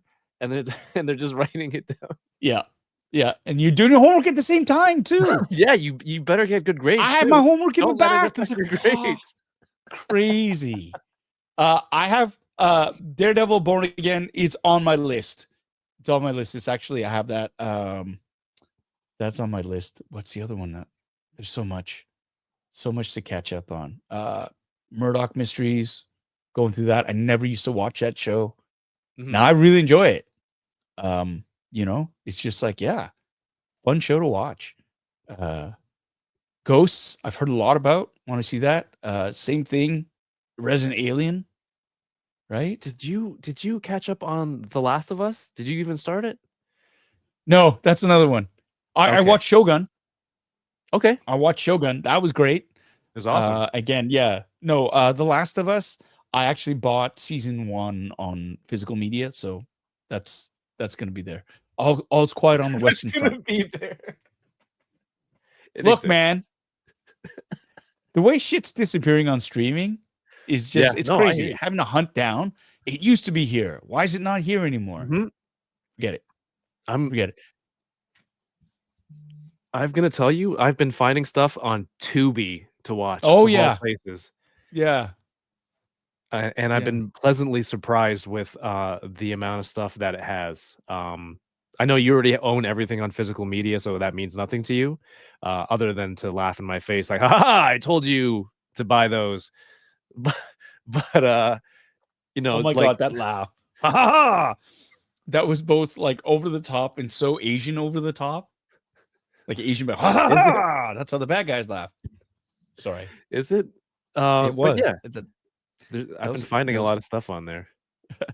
Tubi. Yeah, I wanted to watch a movie and they had it on. Like I was in Vancouver and I didn't have access to my physical media collection, and I wanted to watch it because I saw. I can't remember what it was now, but the only way to watch it was through Tubi, and you got to watch some commercials, but that's fine. Yeah, If I'm it's good with that. free, okay, fair game. What I don't like now, what they're starting to do, it's like with Prime, Yep. fuckers are like, oh, there's like 1,000 ads now. Yeah. But if you don't want them, pay an extra 3. It's like, but this It was is free I before. I have Amazon Prime, Yeah. right? Are you going to charge me more now for like deliveries as well? It's like, wow, because it used to be, you know, you got Prime, all this Amazon Music service, all this stuff you get for free. I guess they weren't making enough money from it, so they charge you more to do for like. And there's lots of ads. A Too. lot. It's not just 1 or 2.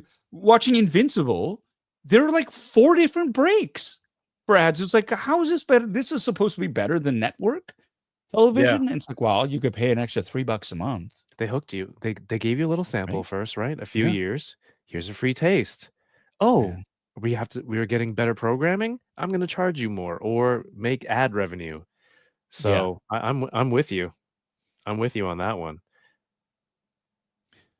I've not finished What We Do in the Shadows, but I want to. Again, that's a show that I need to finish watching. 1923, I really want to watch. Harrison Ford is in that other one too, with Jason Segel. 1923. On Apple TV? Yeah, on Apple TV. The Shrink. Want to see that. Severance. It's another show I really want to see. Severance is great. Yeah. Yellowstone is part of the 1923, like that whole thing. I want to watch that. Again, you get to the point where it's like there's too much. It's a lot. It's almost There's like too toy much. collecting. Yeah. So it's just like something's got to give. And so, you know, it'll be there. And then after a while, like you kind of go, you're looking at stuff and you kind of go, I'm just going to watch something I've seen before because it's like comforting. Yeah. You know, I can watch it, but I don't have to pay attention to it and stuff. It's just like, so I'll watch the same movie over and over again. It's like comfort food. You know what you're getting and you know it makes you happy. That's it. No stress. That's the thing. I keep expecting when we're watching shows, people to suddenly get killed, like in horrible ways. Like that's I call it the Walking Dead effect. Yeah. That would happen so often where you just be like bebopping along, it'd be quiet, and somebody's head would friggin' explode. That's another reason why I stopped watching The Boys. When they had that head popper, that mutant who's going around just popping people's heads. Yeah. You didn't know what was gonna happen, and just boom. And I hate that. I hate it. I hate balloons because I'm so worried they're gonna fucking pop when you least expect it. I hate that. That's not fun. Balloons. I hate popping balloons. There, I just freaking that's a phobia of mine. You probably Insects, shouldn't have heights, told people balloons. that. But balloons popping, that's what bugs me. Yeah. Yeah, Tommy's right though. Like Amazon needs to squeeze a few more dollars out of me. Really, that Yeah. multi-billion, Yeah. corporation. Come on, man. Hey, Patrick. I do. From a Fish Chiefs family. That's cool. What are you based out of, Patrick? Are you based out of BC? Because we had a fish and chips restaurant in Calgary. And funny fact, Andrew Fung and I didn't realize this until we'd known each other for a number of years. He actually worked at my mom's cousin's fish and chips restaurant, which was from the same franchise that my parents' fish and chips restaurant was. Oh, So he was talking about it and he was like, "Oh, Una and Gil." And it was like, that's my mom's cousins. Like, did you work at the Brentwood Fish and Chips? Like, yeah, man. I'm like, oh my God. That's crazy. That was insane. So I thought that was really great. Now yeah. he's doing a burger competition. Yes. Right. Which is, I want to check that out. Raymond with the $10 super chat. Is that up? There we go. Here's $10 more towards the goal. As a person who needs blood a few times a year, I thank you all. Are you donating blood? Yeah. Were we talking about giving blood? I don't think so. Maybe he's jumping around from chat to chat and he gave us the wrong super chat. Thank you. Raymond is like Santa Claus and he goes around and I don't know. Bad Bash. Oh, Anna with the save. There you go. She's not the best producer for nothing. Yes. Bad Bash. Thanks. Yes. Bad Bash. I like the bear. I need to catch up on that. So do I. If you Raymond, thank you so much for that $10 super chat. I'm sorry I'm a little bit slow on the uptick for what's going on. The pit my wife was telling me about, and she said the other day someone was, I don't know, operating on an eyeball or something, and I said, I'm never going to watch the show with you. Anything with eyeballs, forget it. Right.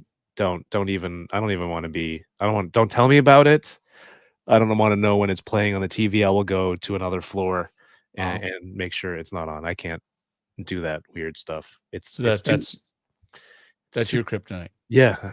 Mine is balloons. Yours is eyeballs. Yeah, my eyeballs. Your eyeballs. Yeah.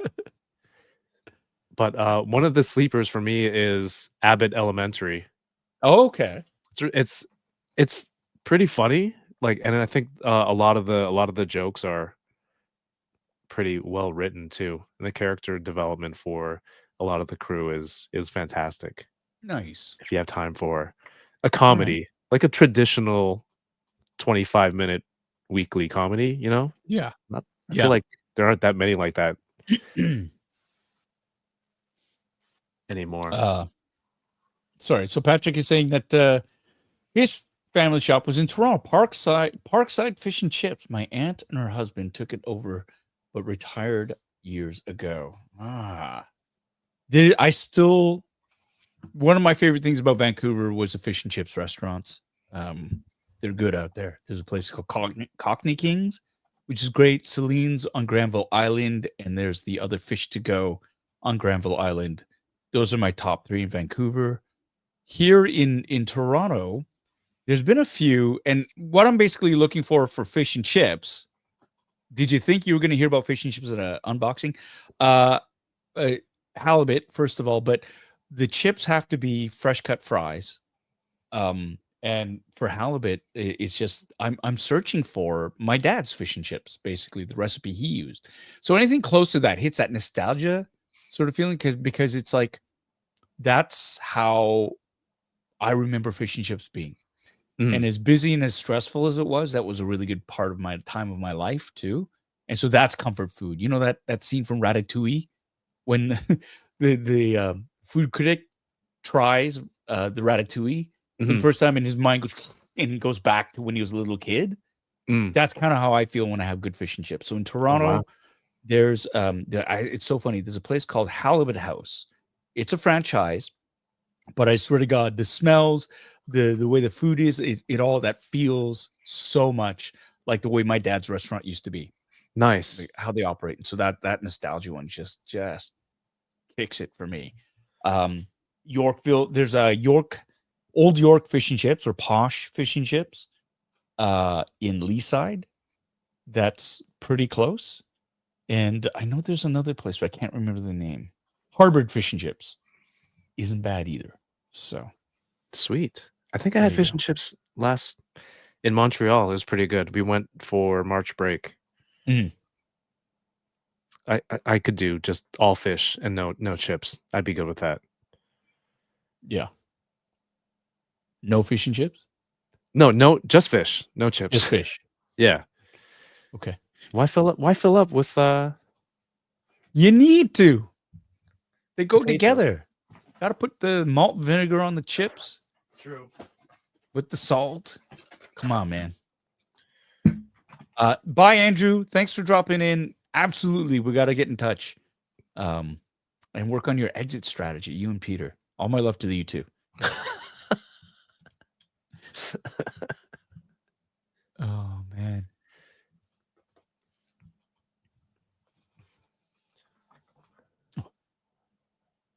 Johnny Cock.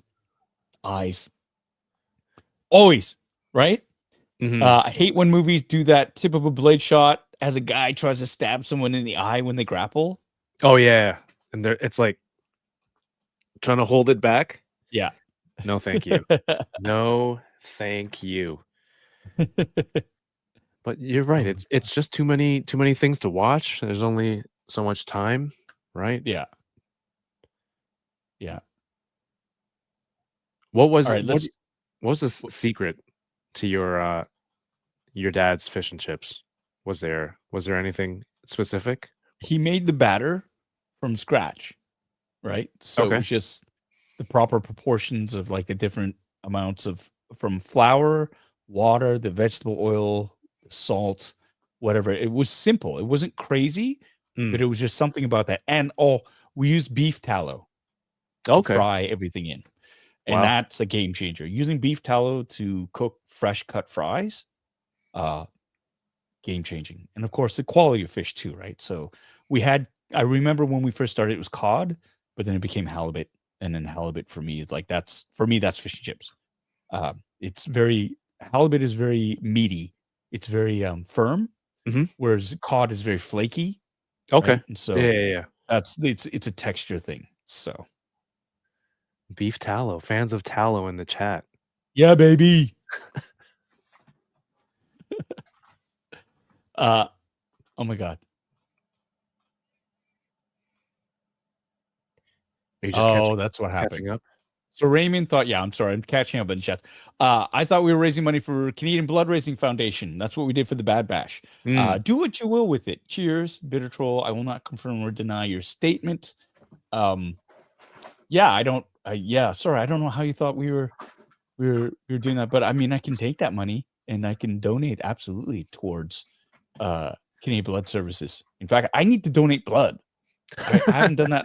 I need to get back to that. And we'll still shave Terry. Yeah. Gaz is very happy that we're talking about fish and chips. There you go. And Ryan stirring shit because Kevin is a potato hater. Potato. I'm a tater hater. Why didn't you just say that? Tater hater. No, a hot tato. I hate tato. You Hate them. tato. Hate them. Okay, we have to open up more shit. Do you have anything else to open? Yes. Okay.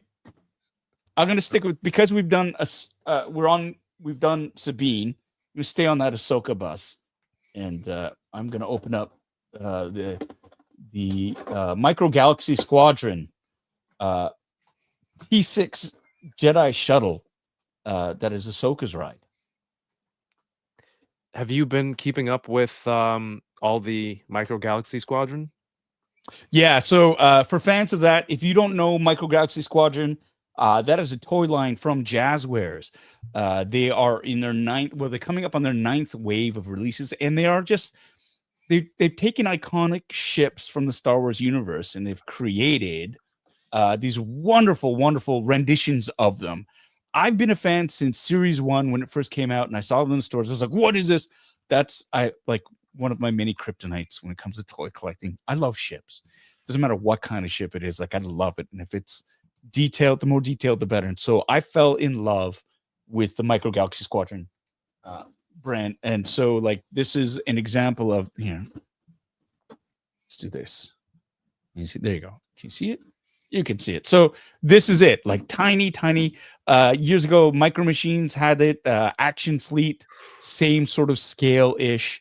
Really wonderful toys. And I missed that wave, but like the Micro Galaxy Squadron stuff has been phenomenal. I'm an avid collector of them.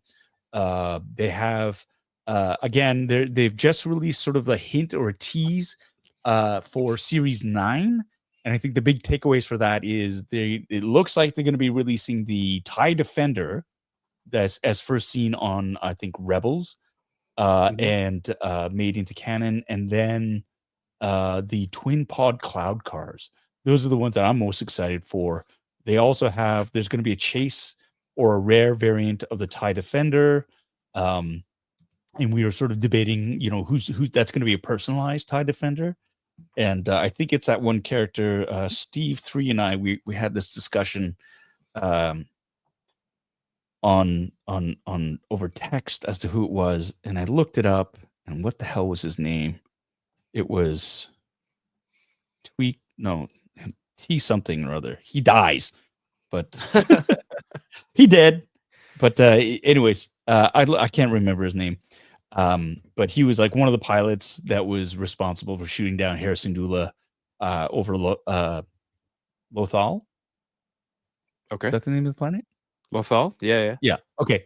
Yeah, and he gets blown up real good.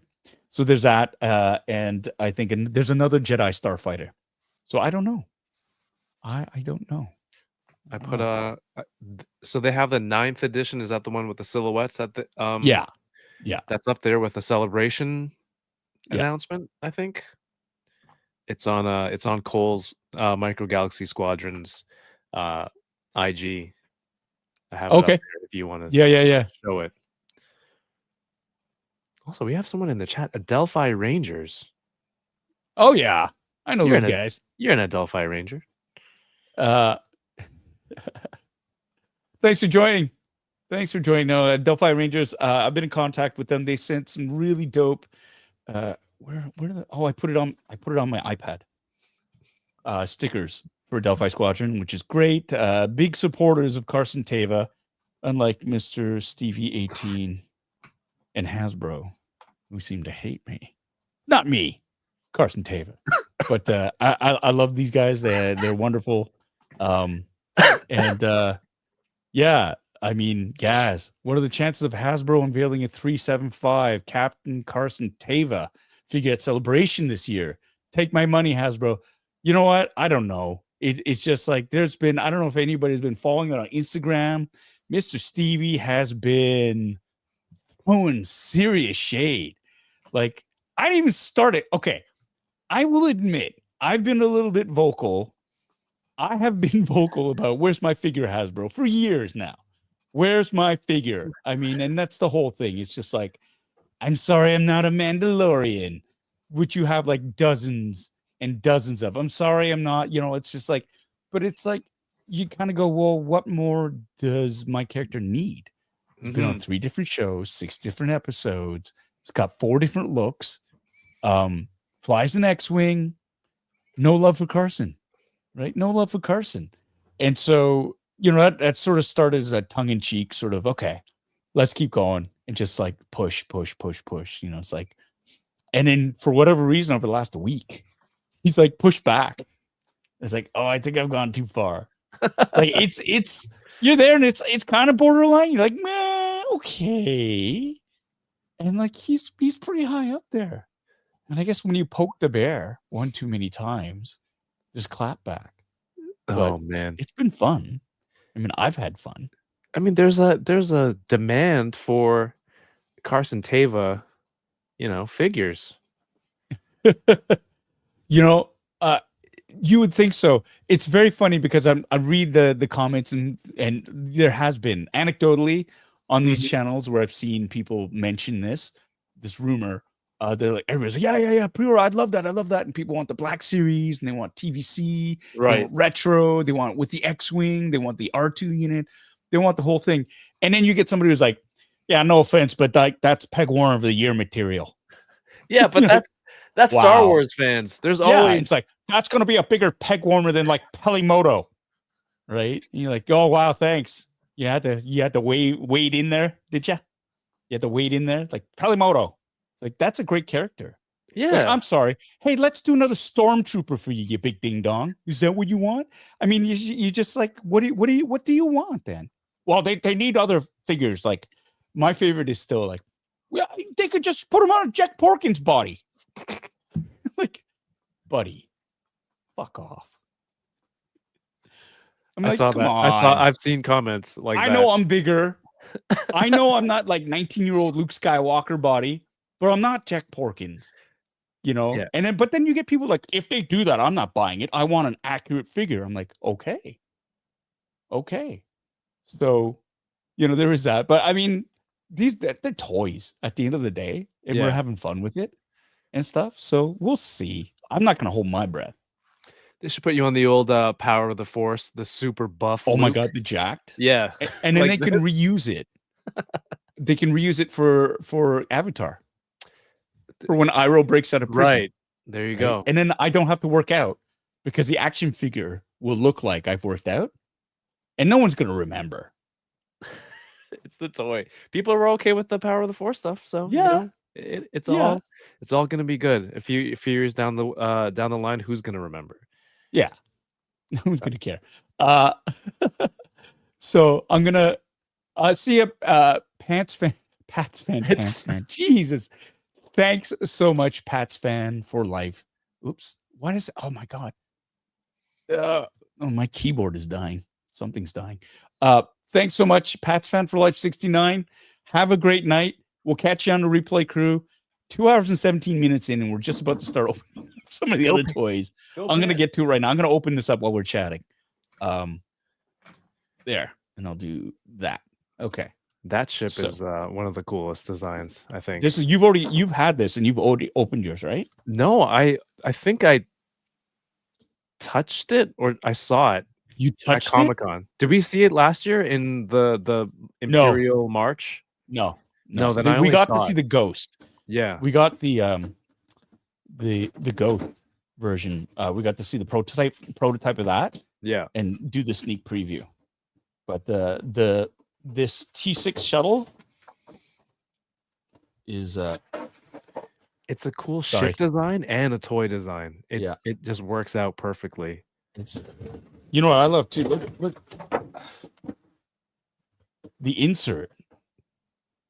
Look at that. Very nice. Right? Shinhati and Maroc. They're fighter craft. They work hard on those inserts too. I think they do. There was one of the box artists on Instagram. I saw their Instagram after we did the last live stream. Nice. Yeah, and I just pointed out how great a lot of those backdrops are. Yeah. To that artist. Makes throwing out the box that much harder.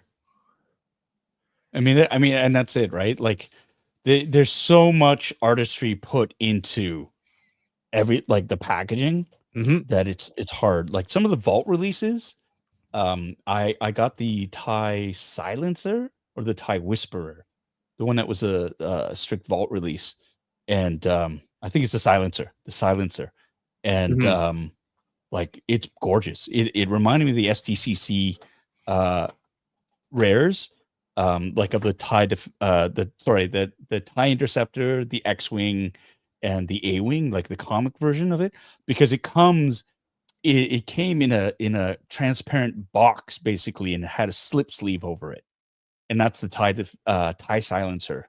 That's what it looked like, and it's beautiful, man. cut some of the more. Oh, of the, there. I was wondering where the other part of the ship yeah, was. the wing is on the underneath. back. You got to just sort of put it together. I need to grab that one still. I just saw these. These are at GameStop in Toronto. I saw one. The GameStop at Fairview today. I like that Hot Wheels had that one. Is it Hot Wheels? Yeah. Carson Teva X-Wing. Yes. Yeah, in fact I have it here. Oh my god. You can do it.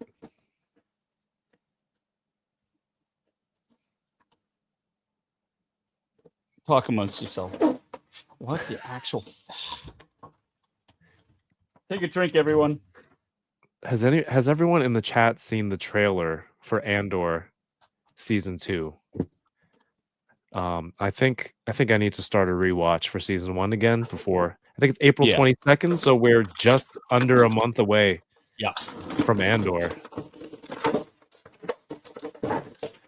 And I'm still like, how is there no Diego Luna Hot Toys? Like, I love that character. Cassian is awesome, man.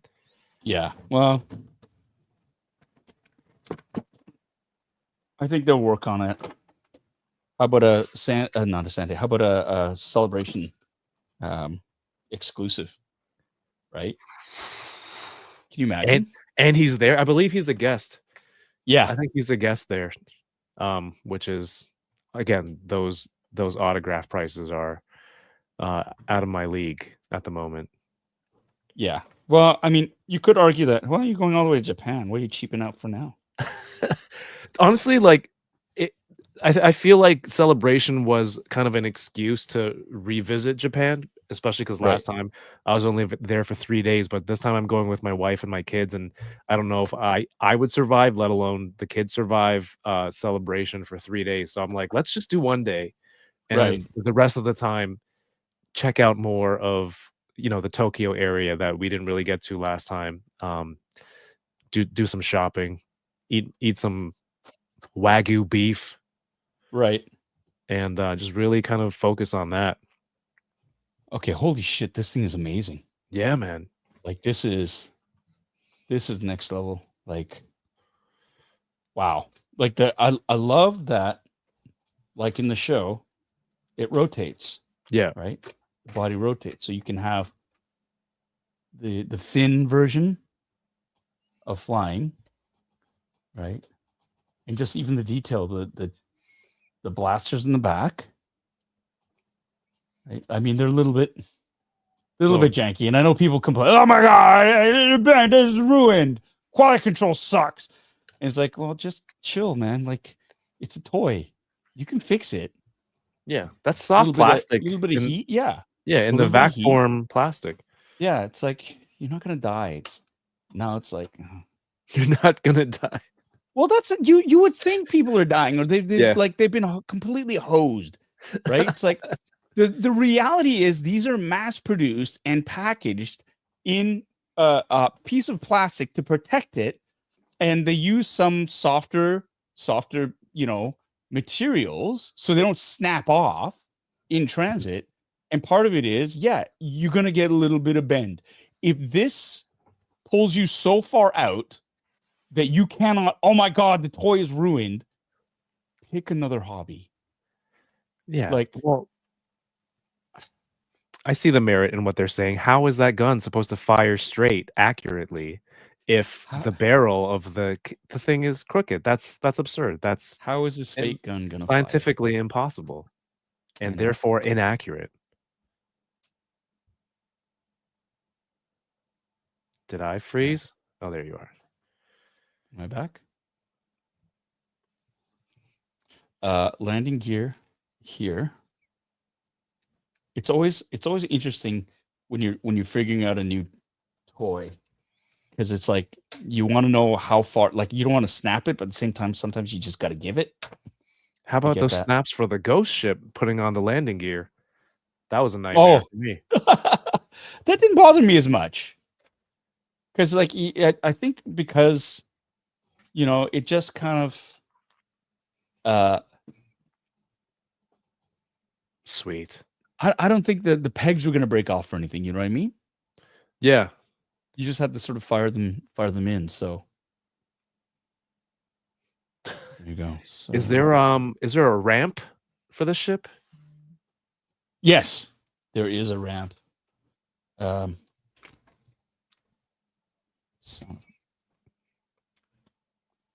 right there Oh, nice. on this inside the wing. And the other cool thing is too. Oh, so this is why I like the little detail of the gantry, like the. Can you see it? I got him begging myself. Sorry. Yeah, the little struts. Mm. I love that. Right? Like it's just like and like the detail of the even of the steps. There's steps. How exciting is that? Look in there. And then the cool thing as well is when you rotate, I gotta put the landing gear in. I love that rotating. It screams like, I don't know, like 90s toy, you know? Just to have that play feature, but it's screen accurate. This hatch opens and there's a matching one on the other side. So you can actually travel through the ship if you need to. Again, like the paint app for the engines. Mm-hmm. That works for me too. Like that's great. Like look at the detail on this. And like even like the wash on it is good, is decent. Right? Like this is really, really it's not overly done, but it's not so light that you can't see it. There's that, and then let's do this, the cockpit. Oh, and it looks good in both orientations too. Yeah. Oh Yeah. man. How it just hinges off. And what I love too is look at the detail in the cushions of the seat, Mm-hmm. the control panels.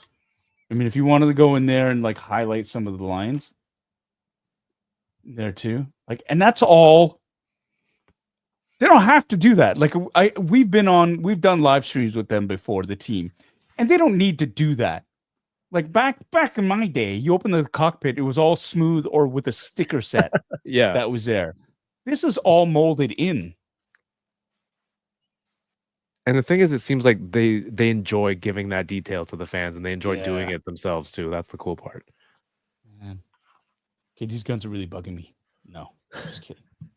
Draw the line kidding. 35 said, "No wonder she had such a hard time shooting those ties down during the show." Right? Yeah, because she's shooting up. She's shooting up. That's not the right phrasing that I wanted, but you get. I got you. Let's look at some of these figs here. That's a beauty. Does any of the ship open up? Except for like other than those side doors? I'm sure. Yes. I can see the panel lines right now. I'll get to it after. I just want to look at these figs Yes. first because I have the camera set up for that. 2 Sabines in the same unboxing? Yeah, right? Oh, snap. There you go. So you have Sabine, Ahsoka, and Huyang, and you've got Huyang's extra arms. Like the thing on the back where he had Right. So there. And I just want to point out too, again, the detail for the paint app. Like, look, these are friggin' the size of my fingernail. Mm-hmm. And look at how much precision they have from Ahsoka's the leku, the stripes on her leku, Right. even the like the paint on her, not the paint, but like the pattern on her head, right, her forehead. Huyang, he's not just one silver blob. You can actually see some of the highlights on the legs and the arms, right? Sabine's armor is detailed. Look at the shin Yeah. on that one side, and like even the helmet. Like, come on, we are living in the future. You can see like Ahsoka's armbands. I like even though Sabine, Sabine's shoulder pauldrons are different. They've got like Yeah, a different paint for each side too, instead of right. just cheaping out Huyang, and his eye, right? That monocle thing that comes down is there. This is, I mean, Series 1, the Rebel pilots had blobs on their helmets instead of the Phoenix symbol or the Mhm. Starbird. Like they were just red dots. Same with the astromech droids. Like it was a blue dot on the top. Now you've got individual panel lines for the R2 units. Like the advances are amazing. You can see the Imperial cogs. You can see all these different things. I love that. I love that. All right, I'm gonna open this up now. It looks like this has come off. It would have been really nice to get. I mean, I could check the box. instructions. Yeah, Come on, we don't need instructions, Paul. they tell us what to do, Kevin. They tell us what to do. Looks like this whole thing just pulls off then. Just twist, pull, clamp. Again, you just until you do it, you're always afraid you're gonna ruin it. But I mean, surely. Oh, fuck.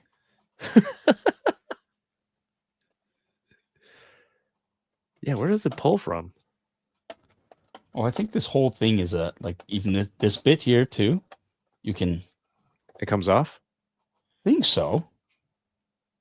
Because in the where is it?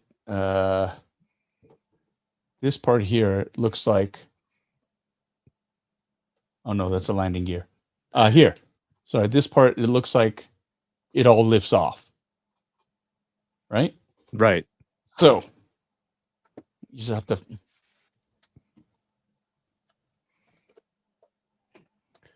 David Rojas says lift from the back. From the back.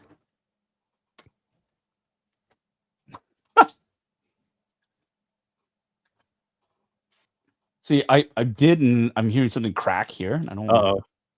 That's the thing. I don't pull like this. Wait, I think I see something separating on the right Yeah, side. on this there. side, right? Yeah. Yeah.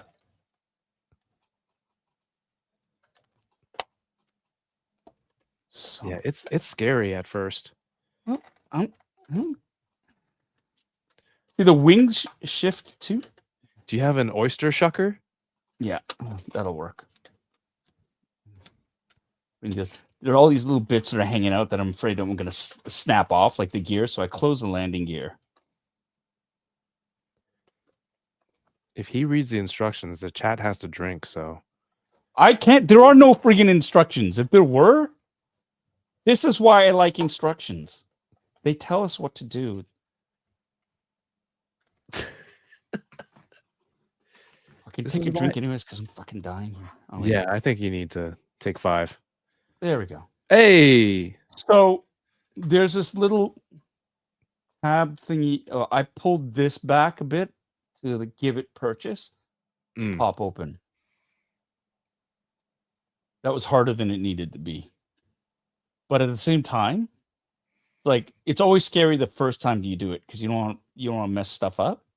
So now I've done it's like, okay, there you go. So now, and I do like, oh my God, that everything's a bit stiff, right? Because like, oh, for fuck's sakes. Loose joints. There we go. Can be a pain as well. But what lens? Here. What lens are you using again on your camera? Oh, this is my ZVE10. That's the same. That's the stock lens. Oh, really? Yep. Oh, I'm jealous. Stock lens on it. You're really in there. Yeah. Even oh closer. My goodness. So again, look at that. Wow. ZVE 10? Yeah.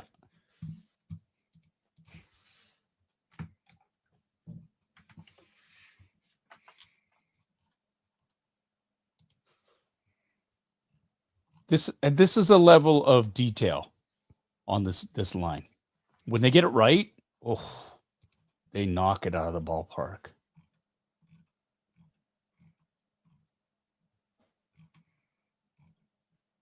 Look at that.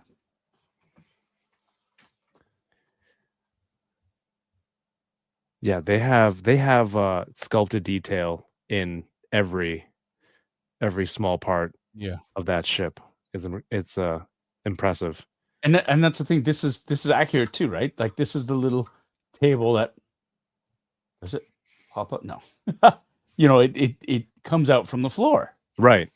Right? So, and what's really neat too is I wonder when you I'm gonna zoom out a little bit.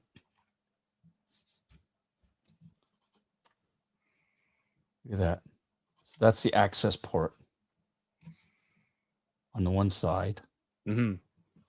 and on the other. So they're practical, like they work in terms of like the layout of the ship and how it's used on the show. Like when Ahsoka goes out onto the wing, right? That's right. Talk to the Purgle, she uses that door. That's pretty sweet.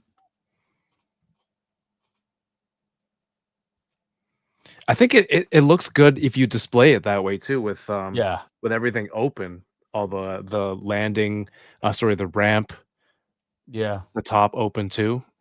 It makes for a really it more dynamic than just having the ship just sitting there. And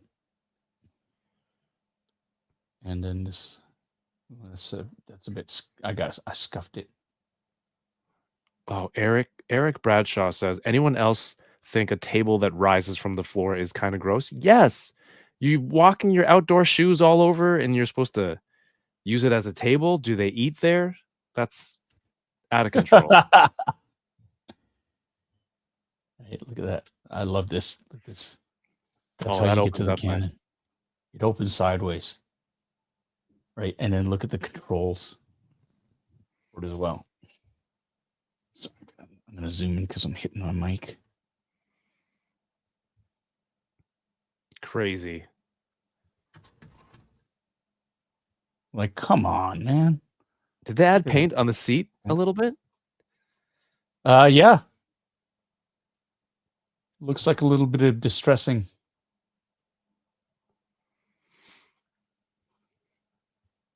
Bitter Troll is going off to bed. Have a good night. Good night, Charles. Yeah. See, so for this is an easy fix, right? Warm water or a little bit of heat. Yep. Right. The heat gun, heat it up. Right. When it gets pliable, I mean, it's already pretty pliable, but he heat it up, straighten it, let it cool like that, and it'll fix itself. Heat it, So, then freeze it. Yeah. That's it. So again, this is the Ahsoka Tano T6 shuttle from Ahsoka, the TV series, and this is probably one of the ships of the year for the line, just in terms of detail, functionality, accuracy. Look at that. Shit.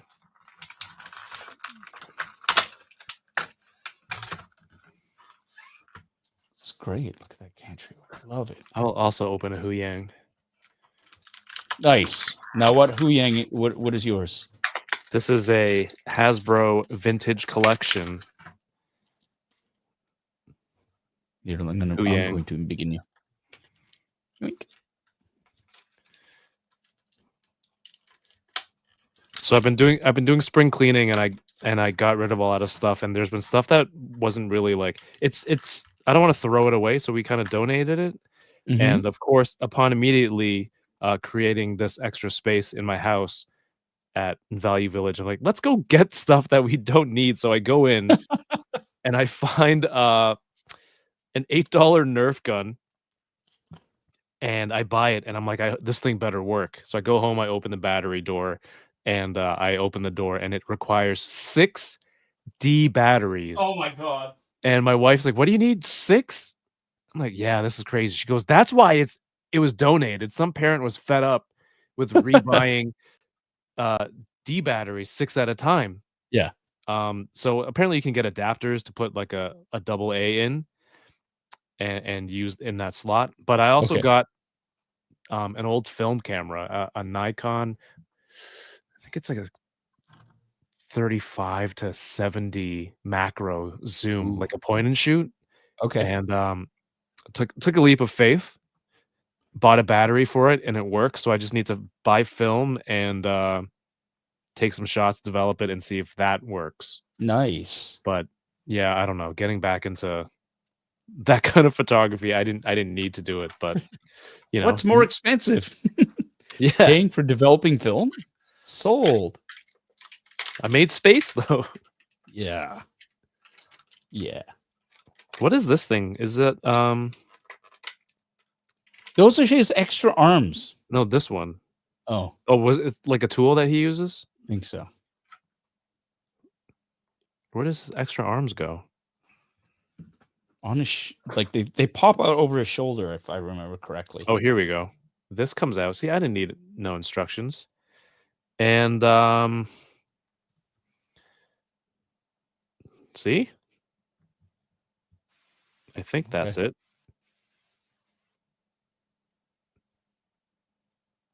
I think that's it. Swappy swap. Got Jason Krahosky, or as Ryan Dole calls him, Goseki, who's been a Does member he? for 34 months. Hey, Peter. Jason. Jesus. Hey, Jason. Peter. Fuck. Charles. Okay. It's all the same. Do you see the irony in what just happened? I know. I might be behind, but my payment's always clear. Sorry, Jason. Ryan calls Goseki. That's what he calls him. Thanks, Peter. And then I call him Peter. Yes, I know. All right. Now, if they made a TVC scale of Ahsoka's ship, then I'll have a Huyang ready to go. But Oh my God, that would be gigantic. until it's not bigger than the Ghost, is it? They're comparable in size. Are they? Uh-oh. Well, it's a shuttle. So I guess maybe not. But there's like four. There's 4 in the cockpit. It seemed pretty spacious. Oh, true. So I mean, it's not out of the realm of possibility. But even size-wise, it's gonna be big, man, for TVC. It's still Yeah. gonna be really big. It would have to be. Do you think if they made it into a HasLab, it would still have the rotating mechanism? Oh my God. The You kinda engineering have for to, that. right?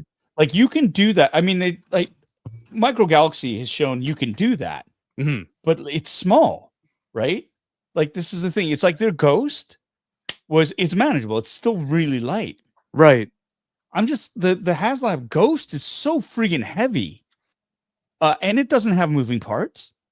Mhm. How would you do that with this? I think it would be a bit too much. You'd have to wrap your legs around the body of the ship Yeah. like you're grappling and then rotate it. And what if the ratcheting system gets loose, right? Or whatever, and it just keeps spinning on you. Yeah. This is the shuttle from the HasLab. Okay. Yeah. That's the Phantom 2, right? The HasLab one? Yeah. Little Huyang action in here. I don't think he fits in here. The chat says T6 is wider than the Ghost. Yeah. Thank you. Because of the Identify wings. rate. Oh boy. 100%. Stand it up, pose it vertically. Have you seen the display option of using a guitar stand for the Ghost? Yeah. And taking like taking the wing off and doing that. Yeah, that makes sense.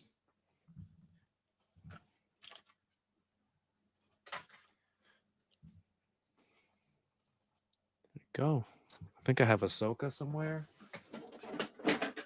We got a super chat from where is it? Alexander Eagleson. Thank you, Alexander. Without instructions, results can vary. Why are there extra parts? Right? I mean, come on. You know, the thing about when you finally take something off too is you can examine to see how the tabs fit in and where to put pressure on. You're like, oh, okay. So that's a slot to go in there. And whoever said to just pull it from the back was absolutely right. Because that's where the two main clips are. Like where it looks like it locks in. Just got to give her. Yeah. I think if for people who aren't familiar with that line, the cool part is once you have that top part open, they have sculpted detail. Yeah. On the inside too. Yeah. Which is another like, hey, you didn't have to, but there it is. You did. Yeah. Which is great. Yeah, this is a great this is a great ship. So Micro Galaxy Squadron, getting back to that, some of the news, they dropped on they did another vault drop. If you don't know, Jazzwares, they have the Vault series where you can, if you've missed out on certain ships from a series, it's called a Vault drop where you can buy a box set basically with all the they have different names for the different sizes. So there's Starship class, and then there's Starfighter class. And I think Starfighter class is smaller, the more nimble, like a TIE fighter or something like that, or a Jedi fighter. Those are the smaller ships. And then the Starship class are the slightly bigger ones. And so they did a vault drop for their Series 7. Series 7 Starship and Starfighter class. I went out and you can order them. Unfortunately, they do not ship to Canada anymore. I'm not sure why that's the case, but that's just kind of the way things are in these weird times. What's that? Tariffs. No, maybe. Was that sure, the same timeline? If you want them, you'll pay for them. Yeah. I mean, you gotta do that, right? Like it's one of those things where if you want it, it's just like you got to pay for it. And so who's got the stomach for that? Well, we'll find out. Anyways, to have the option is always a good thing, I think. But whatever, there are ways around it and there are workarounds. Like I have a cross-border pickups that I use to get the stuff that that I want from there. Sorry, I'm just gonna even stuff out again here. Put the photo up. Did you want to show people? Or? Oh yeah. Right, technical stuff.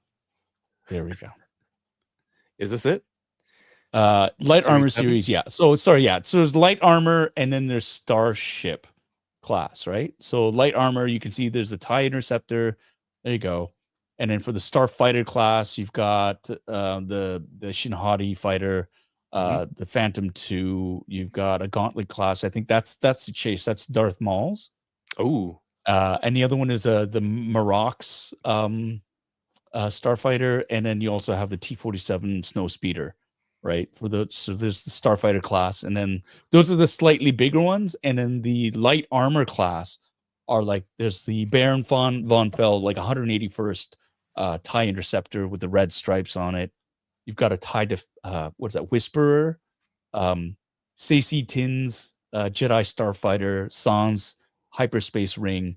You've got a Trade Federation fighter, and then and so there's two different versions of the TIE Whisperer. There's the rare version, which is the damaged one, because Rey goes and cuts it in half, right? In the movie at the beginning, and then there's the undamaged one. So in this case, the chase and the rare are the TIE Interceptor and the Whisperer that's damaged.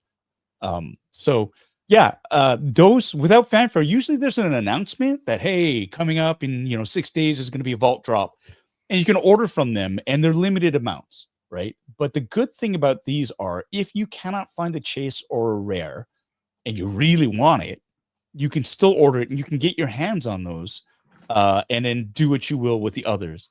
it's kind of unfortunate that you have to buy all the other ships Mhm. to get the chase and rare. But if that's a big deal for you and you can't find them in the wild, there you go. I fleet build, so it's not as big of a problem. You can also parcel out the ships and keep the chase and rare. And if you want to flip the other ones, I mean, there are ways to justify this purchase.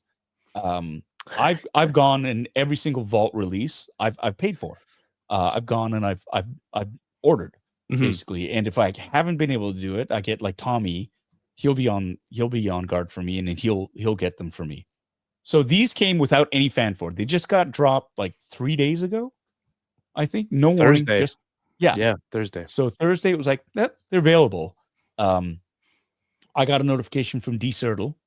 So I was like, oh damn. So I went and I ordered them, right? One of each. And so today, Jezros does this every once in a while. I love him for this. I get a package from them from FedEx. Like, ooh, what is this? Japan exclusives? Something cool? Yeah, it was something cool. It was a Series 7 stuff. Light armor class and the Nice. Starship class. And it was like, oh, okay, so now I have 2 sets. So Perfect. there you go. But I mean, I'm not going to look at gift horsing them out. That's awesome because I have them in hand now. Like I have them. And so I'm going to do a little post on Instagram saying thank you. And hey, Hasbro, this is what real love looks like. God. Did you see what Mr. Stevie 18, the video that he posted? All these figures that are on my shelf. Oh, it was a great reel. There was a video? I know he it's posted videos a of his toy collection and of all these bearded pigs. no way. Yeah. Yeah. And but no Carson. Was No that love. after the one with the blurred Carson Teva picture? Yeah. Yeah. He just posted it today. This has been very interesting this Yeah. week. Yeah. Like I said, I think when we did March of the Empire last year, I think I scared the crap out of the Hasbro team. Oh no. So Oh no. it's fine. It's fine. It's fine. Is Kat Chin in the house? She Kat is. Chin is in the chats, and she is in the hey, welcome to the warehouse. That's the name of that's what I'm calling the basement. Warehouse 81. Welcome. You're catching. She is here. The Marauder. You have a super chat also from Johnny? Yeah, Oh, hold there, on. right there. Alan Balcom. I have only opened up one micro galaxy ship. Oh, the Marauder. Okay. That's a good one to open. Yeah, that's a good one. And Johnny Cock, the $2 super chat. Now I know what real love looks like. Aw. Steve 3. Hello, Steve. What are you doing? I can't do it. That's not I'm up. the right accent. Yeah. I love Steve. I love Johnny. Johnny, thank you so much for like you just keep giving and giving and giving. I appreciate that. You West Coasters are all right in my book. It's good to be back, Steve. I hope you had a good evening. I hope you have a good week so far. I'm having a great time. I am having a great time because think- it's always good to be back home. I think Johnny's going to be here for Fan X. Hopefully. I think sometimes he does Fan Expo Toronto. Sweet.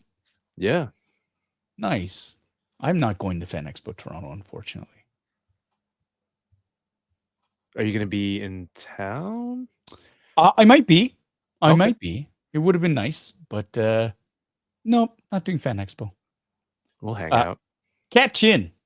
Polly, I started organizing my own geeky basement. Yay! Your shelving is awesome. Thanks. Once it's all done, I'll send you photos. You better. Cat Chin actually took off of my hands. I had 6 DTOF cases that I was using to originally display my collection. She took 4. She bought and take. She bought 4 of them. Thank you. And D. Sertle actually bought the other 2. Yes, that's what happened. Daniel, did you buy 2? He tried to fit him in his car. Yes, and they didn't fit. It's like, oh no, I measured it. I should be okay. It's like they were too long. And so Daniel had to scooch that front. It was his wife's car. and he had to scooch the front seat up for it was like I was worried how he was going to be able to steer because like the steering wheel was like almost It would be in like his this, chest. just with a few fingers, because there's no way his hand would have been able to rotate. Oh my god! I actually have Don't you have a pictures. video of him getting into the car? I did. It was ridiculous. He was so small. Oh god, that's for next week. I'm gonna get that. I'll post it. I'm gonna post it. He was the Simpsons guy who could only get the really small car that day. That's right. Everyone should have to have the right to drive a car. Hey everyone, it's the boy who likes to laugh. Let's all point and laugh at him. But first we gotta pants him. Pants fan. Jason, you're banned. I've been kind of hooked on these. I don't know if you've seen. They're called blockies, Right. and they're little model kits. But when you put them together, I think you get some pretty fun Transformers figures. That's Megatron, right? It sure is. So yeah, these come in like multiple pieces. You gotta put it together as a kit, but like they're posable. They look awesome. And it's a fun build. And you don't even need the instructions really to build them unless you what do you want to. Why are you trolling me? I'm just saying, why are you giving me what are you doing? It's I don't know if it's a selling point for you. Is you and Mr. Stevie 18? You guys like fucking ganging up on me? We're in cahoots. Hell. You bastards. That's fine. But it does have instructions if friend. you feel like you need it. Yeah, you know what? I hope you find a piece. And you're like, where does this go? And then the whole thing just falls apart in your hands. Actually, I was doing a live build of this one and someone had to tell me. See? Someone had to tell you. I was trying to jam the effect piece into the gun. Dumbass. And they're like, no, there's one more. And that piece had rolled under, ironically, the instructions. Should have known. We got a super chat here from the Adelphi Rangers. Let me get to it. I'm getting it. Here you go. Boom. Can you give my wife Jenny a shout out? Absolutely. Hi, Jenny. Hope you're doing well. Your husband's awesome. It's great that you support him with his I'm not gonna say obsessions, but with his hobbies and his passions. And he loves you very, very much. Thanks for sharing them with us. There you go. How's that? And thank you for the $2 super chat. We're going to come nowhere close to having Terry Smith cut his hair and shave his beard. Yeah, it's been fun so far. Extend it somehow? Can we extend? Yeah, for over the next. No, well, that's up to Terry. I think he meant like for one. Let's just do that. I mean, I'm sure he's checked out by now. So. Have you been doing more any of your model kits? Really? Hey, so like what part of I spent the last in putting together unboxing and posing these what part are you even listening to the words that are coming out of my mouth? Is that a Jackie Chan? Are you wait, no, that was a Chris Tucker quote. Yeah, there you go. From Rush Hour 2? Yes. Rush Hour. But like I think we haven't really done toy stuff in a while, you and I, so like I feel like some stuff has changed around here, like building some model kits. I've also gotten into like vinyl toys too. Right. And that's the thing. Like I wanted to get back into long form videos.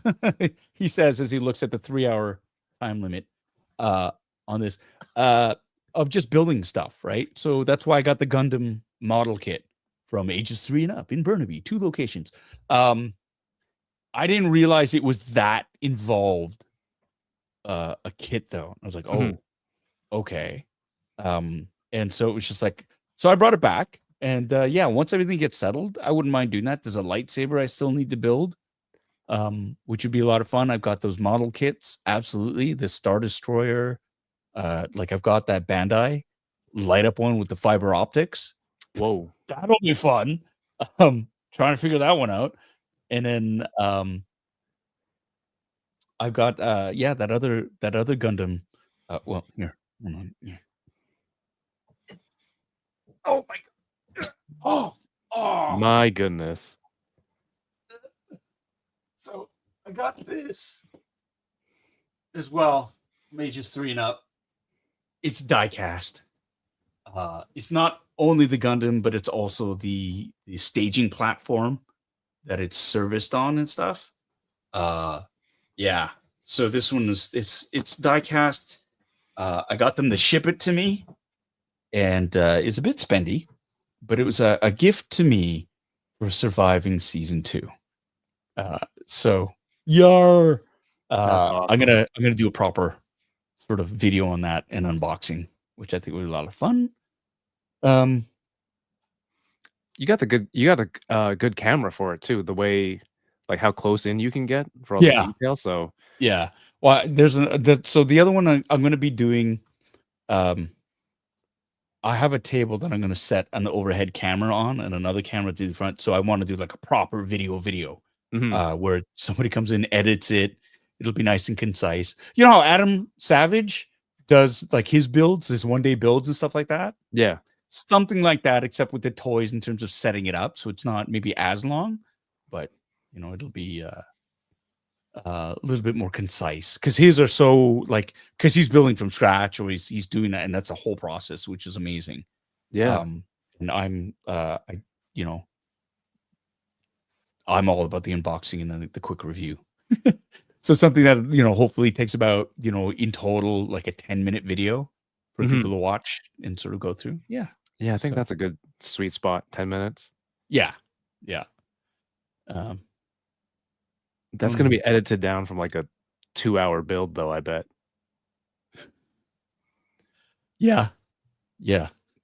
Well, the other Gundam piece model kit is going to be the very involved, and it's prepping all the parts. Yeah. Right. It's like trimming them, making sure they're nice and clean, dry fitting them, this and that. Matthew just pointed out here too. It's like, yeah, don't forget to paint, airbrush, shade, and highlight every part. It's like, oh my God. Although that's a good enough kit that you don't really need to do that. If you're an advanced Gunpla builder. So yeah, I might get a smaller kit to just sort of ease my way into that and kind of go, okay. And then so you like, you know, you walk before you run. Or I could just say fuck it and just go for it, which I probably will do. Because why not? I would watch that. I think that would make it all the more enticing to watch. Just you diving right in. Maybe even throw the instructions out. I was Like, gonna that's so say crazy. I challenge you to build a Gundam thing without the instructions, because you know you can do it. You did that little brick thing. How about we both get the same kit and we both build it without instructions in a kit off? I think 100%. That would be hilarious. I think that, you know, Matthew, you were right. I am the easiest and hardest person to shop for. Anna knows. She knows. Well, part of it, and she's right. She's like, well, you get everything that you want. Like, you buy it for yourself. I'm like, okay, yes. But I'm also very like, if you ask me what I want, I'll give you a list of stuff, and I will withhold. Yeah, hold off. Right? I'll hold off. I can do that. I'm patient enough. I have a modicum of self-control. Jason, no beard trimming. I have to grow it out for work. It's For work. it's just rest. It's another being right now. It's its own entity almost. I'm not used to it being this long, and I have to admit, like, it makes me feel super old and super like a bum. But it's well kept. It is. Yeah. But it's still like, I feel really old with it. You know? It's just like, it's such a look. It is such a look. So Johnny Cox says I should just go for it for the Gundam. I think that's, yeah, you're right. Winger Lou says model kit off. So Kevin, you go and you get that model kit. I got mine from Ages 3 and up. I'm sure you can get it down from Tamashii Nations. It was only like $400. So How about we just do this right now? what do you got? What is that? This is a Pokemon. It's Fuck off. That's like what? what? This 15 pieces? Yeah. Yeah. Yeah. No, I think it has stickers. I don't like that. Yeah, there's stickers. I can't do this. You have to do yours blindfolded. It's Slowpoke. These are fun. If you're into model kits and Pokemon, these are simple to put together. They look great on your shelf. Right. And I think a kit you can get it for like 14 Canadian and build your own Pokemon. You don't need nippers, you don't need glue, you don't need to sand. Well, you can sand it. What's the point of contact called where you remove it from the sprue? I think there's a specific the word. Tree, the tree peg? Yeah, you feel like a little blemish right where it's connected. Oh, right. Yeah, I know what you're talking about. I can't remember what that's called. Yeah, some people sand those away. Yeah, but overall, these are 6+ if that just narrows it down. Right. Are you dueling all the other Asian toy tubers in build? Are you doing that to somebody else? Have you challenged somebody? Why is he saying it like it's a pattern of behavior? I don't think I am. Is it? Who else have you challenged? I mean, if I started tonight, I think challenging you to begin, like, I think that's a good starting point, right? And then it's like a video game. You have to beat like a boss and then keep going to other. I don't know. So I'm the lowly fucking first level. No, you're the one who has like the biggest name that I want people to know that this is happening, and I'm going after the most famous one first. It's like when the movies say when you go to jail. Speaking of which, DK in an El Salvadoran prison is the funniest thing to me. But like you punch the biggest guy in there and establish dominance, right? Or he gets killed like right away. Why'd you do that? He doesn't bother anybody. That's him. Gotta start shit. Assert his dominance. Throws that punch. The guy looks at him, squishes him. Yeah. Oh, people call it the nub mark. Is that the term for it on the model kit? Flashing. I've seen that. Just flashing nub marks. Johnny Cox has nub marks. He also said Yoko at STCC. I challenged Yoko? Yeah, I probably did. Okay, yeah. There's confirmation from Win or Lose. He's challenged Yoko. Like to a build off or a fight? I would never challenge Yoko to a fight.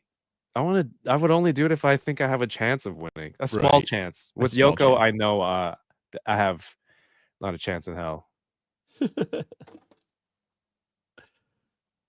I don't know who else I'm challenging, but let's make it a thing. Let's make it a list. All right. Well, who else are you gonna go after? How many?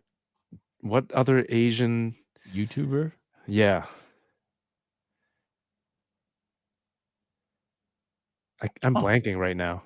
I my DK. I pay money for that. I spent all day with him today. I know. Just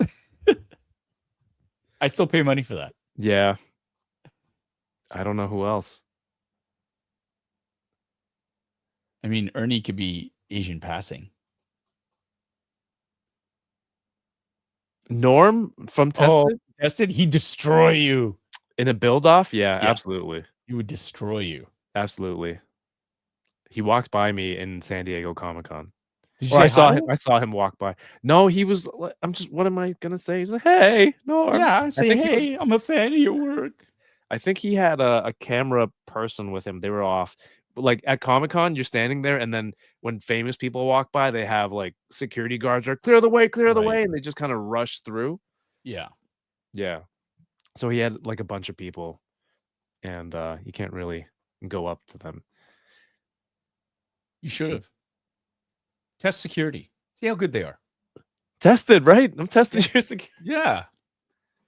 And say you're good friends with Mark Hamill. He signed your thing for you. Would that have worked? I think it would have given him a moment of pause. Oh, like, and once he kind of stops, then I go in for like the real, like just something to shock him to get him to stop moving, right? And then challenge him. So what is that Yeah. guy talking about? I challenge you to a duel and slap him in the face with a glove. With a model kit? There you go. Yes, yes, they are.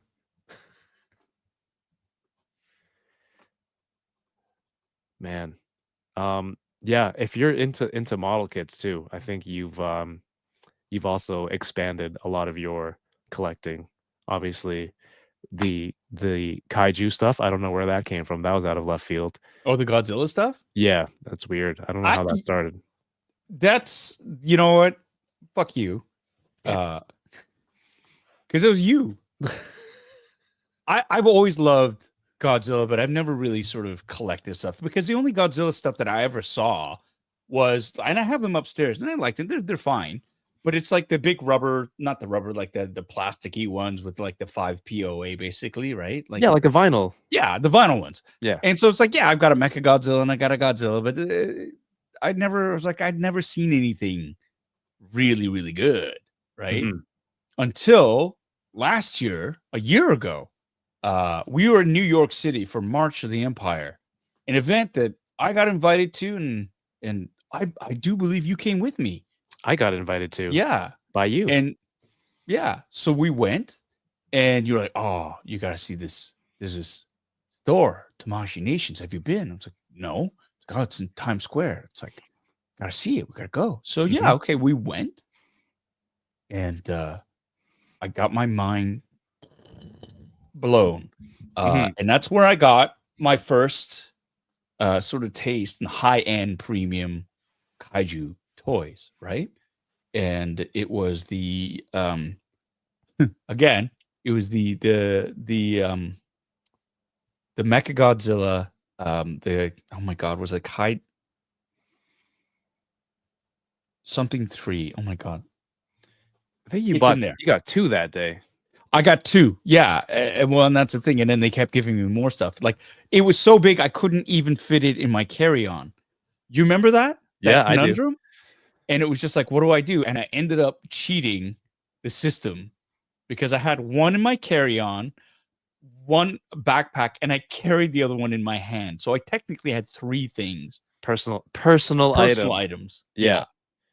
And so that's the thing. And I was able to put my overhead storage in one, the backpack underneath, and then I also put the other toy in overhead as well, right? So I mean, I may have walked you into the store, right? no. But the moment you went in, you were just greeted with kindness and pampered and whisked away like a Cinderella story. It was. Meanwhile, I was left holding the camera. No, it was fun watching it.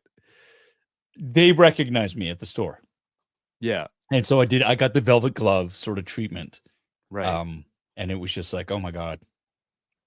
It was great. So yeah, that started it. And it's all your fault because, this is, again, you get enabler points, but I got this ages 3 and up.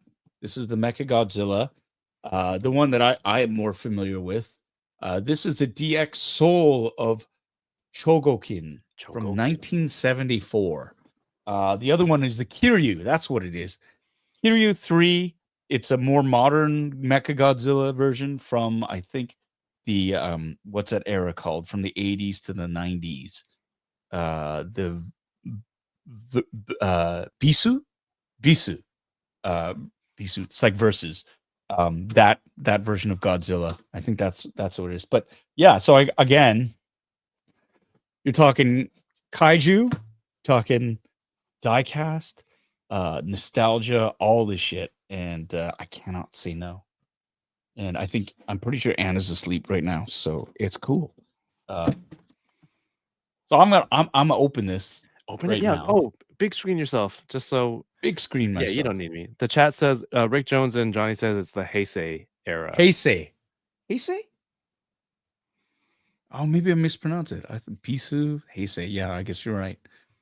My brain is fried. It's like 11. Yeah, and you're open it up. Now I'm gonna open it up. Oh wait, I'm gonna. There we go. It's a gorgeous box. First of all, right? Like just the level of is a reflection of everything. Glossy, as you can see. Posable and flying. It lights up. It's metal. It's ridiculous. So yeah, pretty much had to have it. Heisei. Okay. I mean, chat, what do you think? I mean, Paul would have eventually found out about Bandai, Tamashii Nations, SH Monster Arts. I just made it known that, we had a day in New York, that there's a store there. We should go check out toys. And somebody in the store enabled him. I don't feel like I should be scolded for or blamed for it a year later. A mere You ruined my 50 life. Hey, look, it's like giving somebody the first hit of cocaine, right? First one's free. I didn't give you the Free. hit. I said, look, You down brought that me to the alley party. is where the drug dealers Yes. are. That's very different. That guy gave you You- the free You hit. brought me into a house of iniquity.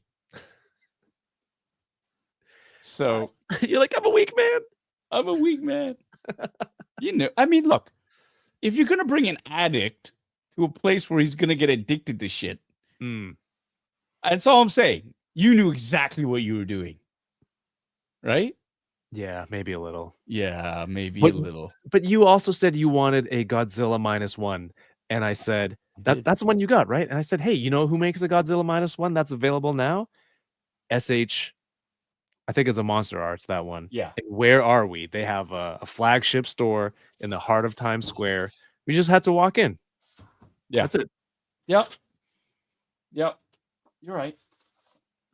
Also, you were very well traveled. Like, you knew exactly where to go on all the streets and intersections. Yeah, because I've been there before. I mean, I love New York. Oh shit, what was that? No. Yeah, no, I love New York. And Manhattan's a great place. Times Square. They're fun. Fun places. And it's easy because it's like a grid, right? Yeah. So it's very easy to navigate. As long as you know your alphabet. And Yeah. numbers. And your numbers. Right? Ooh, look at the different shading on that. Yeah. It's like, wait till I free him from his plastic prison. His tomb. And like this is just like thick. Oh, that's Even classic styrofoam. Yeah. You don't see This- that as often now, right? This styrofoam? Isn't it? It's the compact, really dense styrofoam. Oh, I would love that stuff as a kid. Oh damn, this is so heavy. Oh my god.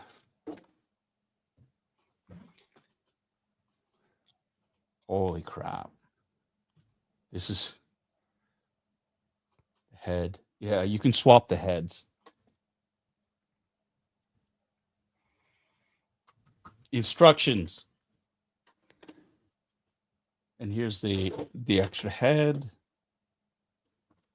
There's a base for it. All right, Rick Jones says there's the Showa era, Heisei, Millennium, Millennium? and Shin. Yes. Okay. And then Johnny says Shin Godzilla is now the Reiwa era. Okay.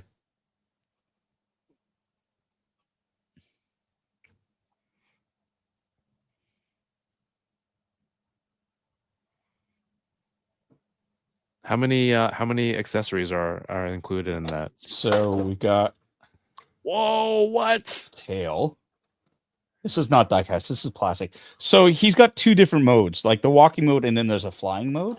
Mm-hmm. So, And I think this head here is for flying, right? Because you can see where it's like meant to be Yeah, he's looking like straight that, up. right? This is for standing, so you can see the difference right there in the two. I'm going to open up these instructions. I'm going to take a look. Why? Because instructions tell us how things work, right? I That's how suppose. things work.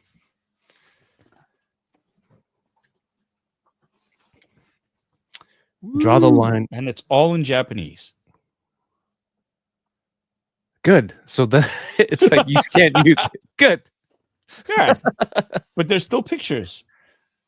And that's what's going on. Guess what, everybody?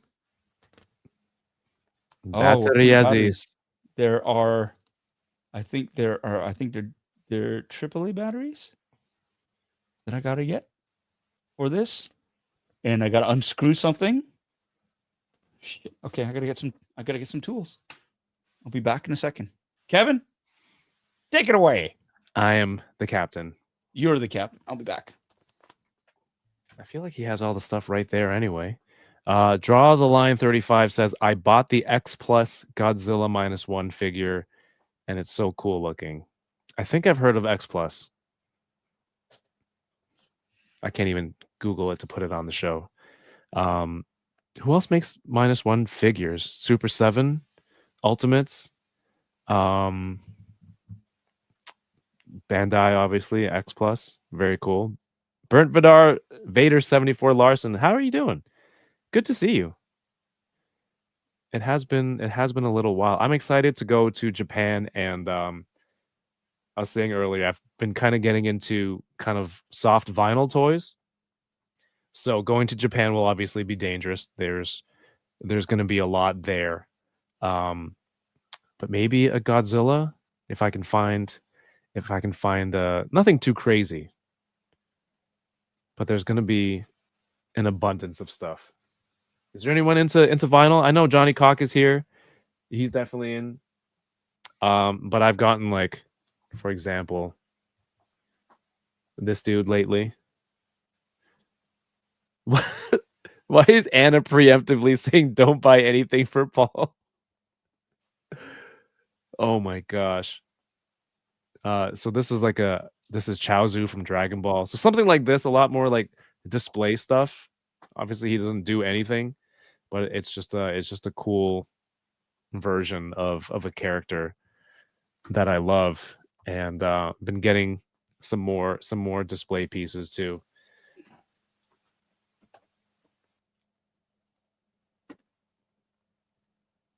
How long has it been since my last visit to Japan, says Matthew? November 2023. October 2023. And it was only 3 days. 3 days when I first landed, and then a day and a half layover on the way back because we had a medical emergency. Did you acquire your tools, Paul? I did. I did dig around. This table is movable, so I had it up against. There are sharp. These are freaking sharp. Wow. I heard your reaction. Ow. There, it's metal sharp. Who would have thought? Sharp metal things. Like it's on the knees. So I went to grab it, and oh wow, they're very spiky. And in fact, in the instructions it says, "It's warning, sharp." Warning: So, do not sharp. grab by knees. Yeah, I didn't even see them because I was just trying to grasp. You have to remove the tail to get to the one battery. Oh, and apparently you just pulls right off. Hey, is there anything you want me to look out for in Japan, toy wise? Yeah, all of it. And anything? Could you be a little bit more vague? Sure. You know what I mean? Just anything with a kaiju stuff. on. Get me everything. You know what I like? Yeah, right? and it is everything. You weren't. Get me a Japanese baseball glove. Okay. Like yeah, like an infielder's glove. I'm gonna get you a righty. No, man. We have plans to go to a baseball game.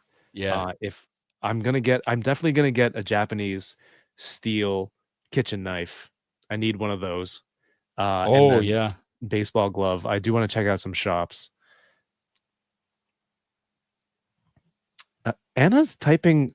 She's Uh-oh. spamming the chat. I don't know what happened. Kevin, you are an enabler of the worst kind. Stop. She woke up. I'm reading it back. I'm gonna read it backwards. It stopped kind worse.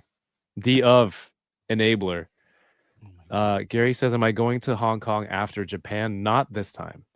I did last time.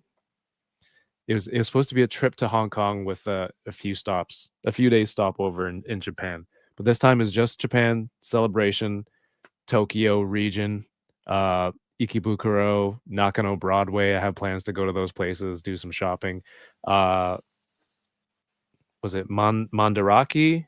There's a lot of. It's cool. There's like secondhand toy shops are so common, and then you go in and it's like used, pre-owned toys in a bag, and they just have them on pegs, so you never know what's there, and so you really got to hunt through for stuff.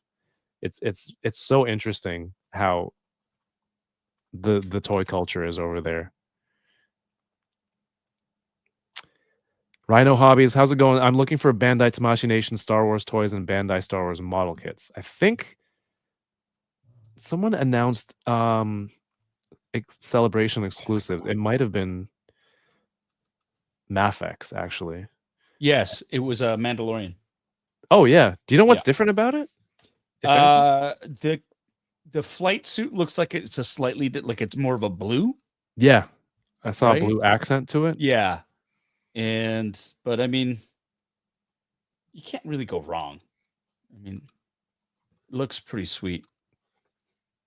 Okay, did I put this in the wrong way? How do I get this? Very cool. Holy shit, that was pretty sweet. That took me back. Hey, Alexander Eagleson, $2. Kevin Anna has spoken. Oh my god, cat piling on. She never left. Oh my god, I'm in so much trouble. I've been here the whole time. Oh, fuck. I don't think you're in trouble. I think I am. Oh my god, look at that. Bring nothing back. Oh geez, that's Here's the hilarious. thing though, you're gonna have multiple friends there. So I know. everyone Ryan's should getting me definitely stuff. Yeah, right. Steve's It's not getting just me me. Why is stuff. Anna picking on me? Everyone's gonna 'Cause be you're getting here. you stuff. You are Yeah, that's here true. right now. I kind of asked for it. You did. Book You did. Off. Yeah, that's a store that sells a lot of pre-owned things. I think there's a place called Hard Off too, which is Sorry, that's so cool. that's cool. No. Play it. I want it. Sorry. I'm gonna get the camera sort of set up so y'all can see this. I'm going to embiggen myself there. So here it is. Right, it's gorgeous, and the cool thing is, so I had to take off. That's how you get to the battery, right? So Ooh. you unscrew that. This just pulls right out. Easy peasy lemon squeezy. If you want to put in the flying tail, that's it, right? Oh, So that's a breeze. yeah. So it's really, really simple. So I put the battery in, and I was like, oh, okay, where's the on switch? I couldn't find the on switch. And then I was looking at the front, and it's like, oh, this hatch. Supposed to, how do you open the hatch? And I was looking in the instruction manual, and it's all in Japanese. So I'm looking at the pictures, and I'm like, here it's like these look like buttons. Put this down. These look like buttons. I'm like, oh, they're buttons. I was looking for the buttons, couldn't find. Sorry, these look like buttons. I couldn't find the buttons. What's on the back are these spikes, and the spikes, you can depress them. Oh, And they turn stuff on. It's ingenious. So one of them you press, and it opens up. Look at that. That's a great design. That's amazing.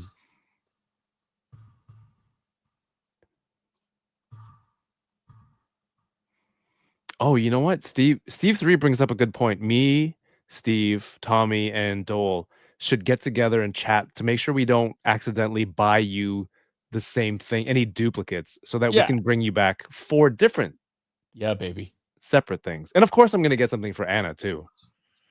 Who? Yeah, of course. Or if you get a duplicate, you can give it to Anna. What do you think? Yeah, no. Matching. That's not gonna happen. I'm just gonna press these fins. This is amazing. Like, You should play a game called Is It a Button? And then every sharp thing, you press it, and you either bleed or it makes a new sound or light. right? I love this.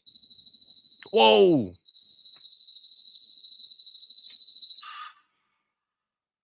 This is it. This is my favorite thing so far from Tamashii Nations. Like, the Kiryu is fun and all. It lights up.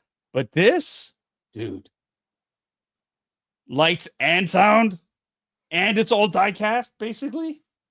Oh, I'm there. And the articulation, like, this is great. Like, these joints Mhm. right there, these metal plates. Look at that. It's like the rubber. It's like the suit that they built. Right. And this is metal, man. This is like the body is metal. The tail is not. The fins are not. The head is not. But like that, the arms, it's all encased. Like, this is Damn. pretty friggin' sweet. I'm so glad I picked this one up. At first, I was like, "No, Satan, get behind me. I've got enough." And then it was great because Carrie, Boris's wife or partner, she said, "Well, you take a look at it if you want." And I did, and it was like, I saw this, and I was like, okay, done. Like, it's all gravy on top that it does all the other things too. It sounds like there's so many more people involved in getting you to buy specific items that me walking you in to Tamashii, the Bandai store, seems inconsequential at this point. It would have happened anyway. Nah, look at this, Anna. Oh my. No, you should not. Still no. No deal. Ryan, I'm only buying for pocket. Right? That's all. That's what he wants. Why Steve- must you turn this chat board into a den of lies, though? Steve, we will coordinate. 3 of everything. We'll start a spreadsheet. Oh man. Oh man. This is great. This is great. See? And for those of you sticking around watching this, thank you so much for being here. I mean, this is a 3.5 hour live stream. But I feel like we're hanging out. And again, some of my best memories just hanging out in a friend's basement. Shooting the shit, having a few drinks, and just chilling, talk about nerdy things and unboxing toys and just having a good time. So thank you so much, everybody, for this. Kevin, thank you for dropping by and like last minute and just hanging out. Oh, this is not a drop by. This is I'm entrenched in. I'm here. 3 hours, 3.5 is not a drop by. Yeah, you got to work tomorrow? Of course you do. Yeah, this is normal for me. Are we gonna break the record of our first stream? Yeah, that would be like 4 hours. You said, right? Although it would be easy to go back and just check the timestamp on that, right? Yeah. Ooh, what's this? So there's got to be a piece for the tail. I don't see it in the instructions because he's flying. I'm trying to put him into flying mode. So he flies. I've only seen one Godzilla movie, Godzilla -1, and it was awesome. But in terms of what the other kaiju do,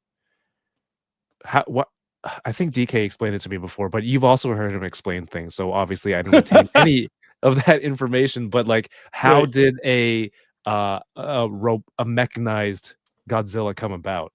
So basically, it was if I remember correctly, was based on they found Godzilla's skeleton or a Okay. skeleton of another kaiju, and they used that as a base to build the armor around it. Awesome. Yeah, that's a version that sticks out in my mind. I might be completely off, but that's what I remember. And they were using it to sort of fight against Godzilla. And of course, the Bones had a spirit of their own. They lost control of Mechagodzilla, and it just sort of, takes off from Right. there.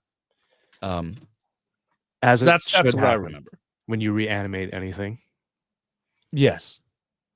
Sorry, I'm just getting him into flying mode now. But And yeah, so because he was built, Mhm. constructed to fight Godzilla, he had all these different. Oh my god, that's so easy to just remove and put back on. Oh, I put him on. Do it on screen, please. Oh, Can you sorry. get in frame? Thanks. Sorry. You know what it is? It's because the You're camera's having way too over much there. fun. But it pulls off so. It's not hard. It's not. You don't have to force anything. Mhm. It just snaps in. There you go. And then I still love that. Cool. Right. Dude, in -1 though, when he was charging up to shoot that Oh yeah. that ray, and then when he got that bomb hit him in the face and it starts regenerating. Man, I Yeah. was watching that. I'm like, this is so cool. Scary, right? Like, Yeah, I loved it. How long has it been since Godzilla was scary like that? In that sense, and I kind of like that, the fact that it's more of a, it's Godzilla as a force of nature instead of a good guy protector type thing. Like the legendary films, that's what he's become. I mean, there was a period where it's like Godzilla was like a cautionary tale and stuff, but here, like this is what I loved about. He's like, no, he's like a force of nature, something you can't control, you can't bargain with, or this or that. He's not there to protect you. He's just, he's gonna mess you up. Yeah. And there's something about that. And Shin Godzilla, where it was like he was a natural disaster, and like that was a whole different movie about how bureaucracies deal with disasters and stuff like that. And that's what I love too about it. It's like, oh, good, our government isn't the only one that's dysfunctional when it comes to dealing with crises, right? Because they had all these committees and all these things set up. So that was hilarious. It's like watching Star Wars for all the trade talk. Yeah, right. Look at this. I love this. I love this thing. Flying mode. Does his jaw articulate? I don't think it does. Well, not in flying mode, maybe, because No. bugs can get in. That he's doing push-up mode. Yep. The for the regular version it does. Okay, there you go. Mama, Kevin, buy me all the toys. I Don't listen to Paul's wife. That's what Godzilla's saying. Oh my gosh, what's going on here? Well, you don't want to know. This is great. I have not promised Paul anything, Anna. I swear. Yeah, he was going to do it anyway. Shut up, Tommy. I was there when you talked. Yeah, they do fly now. I do like when you said he's like a force of nature. It really sold the feeling of helplessness, right? When he's in where was he? Was he in Ginza? And he was just decimating the city. Yeah. And his lady friend right was applying for that job. Was right there, yeah. Yeah. Oh, dude, and she was on the train? Yeah. Oh my god. That was And crazy. you know what? That was such a good catch because when you pointed out and then all that black stuff on her neck. Oh yeah, we did Yeah, talk about it last time. Yeah. I missed that completely. Did you go back to look at it? That? Yeah, we watched it again. I watched it with Dole. And it was I freaking just totally blown away by it. But I specifically went, I need to rewatch this. And yeah, maybe I was the only dumbass who didn't spot it because I think Ryan spotted it. Right, it was like, oh yeah, that thing on the neck. I was like, fuck's sakes. I was just happy she was alive. You're kind of wondering, questioning, No, it was how could too that good have to be happened? true. right? It could have been a Skrull. Some sort Right. of undead. That's why he had to. It's too happy of a happy ending. Yeah. Something's up. I'm playing with my Godzilla. Sorry, that was fun. Dude, that was awesome. Yeah. We got $5 super chat from Matthew. It's not often I see a villain origin story happening in real time in front of me, but we may want to give Anna a break before she breaks. You can. This is for Anna, not Paul, not Kevin. Anna. Very cool. Oh man. This is great. This is great. Dude, can I share with you a story real quick of 100%. how I was being guilty of like being a finicky Star Wars fan today? Oh, Can you share the thing that I have up right now? These are Metacom Sofubi Japanese vinyl, convention exclusive for Celebration. So like, you mentioned your kaiju you have upstairs, right? Yeah. The vinyl toys. So because I'm getting into those lately, it's like the simplicity of the look, but it also like it's like a vinyl toy right. for display. So in our Japan chat, these were posted and like, oh, Kev, vinyl, like you're getting into vinyl now. And I'm flipping through these and I look at Darth Vader and I thought to myself, he looks too accurate for a vinyl toy. Like I want it to look like a toy. And so I'm like, I don't think I'm gonna grab maybe 3PO. Like it you can tell Right. it's vinyl. It looks very Japanese for whatever reason. Right. There's that kind of distinct look and feel. If you Yeah. want something super and I'm sure you go for Hot Toys because of all the high accurate detail. So I had said, I don't know, this Vader's not for me. I'm not gonna get it. It's too accurate. And Dole calls me out and he's like, you can't please a Star Wars fan. And then I looked at what I said and how ridiculous it was, and I'm like, damn, he's right. We suck. Yeah, so I'm not gonna get. He looks very toy-like to me. Does he? Yeah. The head, like just the body and the head, it looks more like a toy. He doesn't look hyper real to me. Like an action figure. That for me looks like a kid's toy. I mean, not as much as that. Yeah, this one the proportions aren't as humanly accurate, but something like this or like this. Yeah. So yeah, I think I took it a step too far. How big are they? What size are they? What scale? Star Wars prototype. Oh, prototype. It doesn't say on this post. They're like, but we shall see. Like 16 inches. Oh God, I hope not. Like the Gentle Giant. Huge. Those are cool. I love those. Yeah, no, I know, but like, I'm glad I didn't get into those. Can you imagine Gentle Giants? Like, yeah, con exclusives, and you collect them. Like, well, there goes the lion's share of my space. Bad Wolf says that many colors is a lot for a vinyl.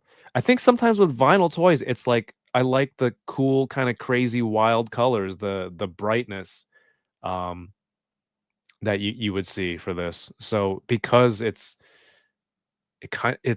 black, right? As Darth Vader is supposed to be. I don't know. Am I making any sense of? Or no, that's really stupid. It doesn't make sense, Kevin. These are not suitcase space worthy, says Tommy. That's fine. You know what? Different aesthetics. You're totally into them, and that's great. I personally, those don't interest me at all.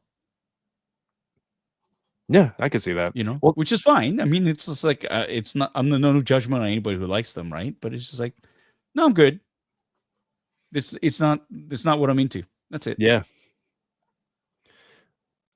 Tommy, you shouldn't judge toys on this trip by whether or not they're suitcase space worthy. It should be whether or not it's worth taking out something you bought for Paul to replace it with something that you're getting for yourself, because Paul's getting a lot of stuff as per Anna's request. But if you've already spent the money, it's a bigger waste to get rid of it, right? Yeah, that's true. So that's a catch-22, my friend. Well, that's my unintentional, subconscious, toxic Star Wars fan moment of the day. But it's important to have friends who will call you out on that, right? Keep you grounded. Good old Ryan. Yeah. And who else? Who else but Ryan to do that? There you go. The Dolster. Dolorama. Oh man. I am in love with this fig. This is amazing. Ooh, the head twists. Do the whole got his head on backwards. So when he flies, is there any limitation how long he can fly for? Is it just a charge at Flesh Godzilla when they're fighting, or does he commute through the air? What are you, a lawyer? I don't know. Yeah, I mean, I haven't seen the movie. I haven't honestly. I haven't seen the movie in a while. I actually do have. I got it from. It's the Showa era Godzilla movie collection in the big oversized book. Hold on.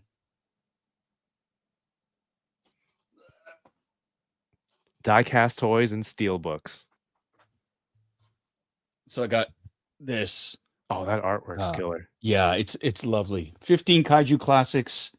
The Godzilla versus Mechagodzilla from 1974.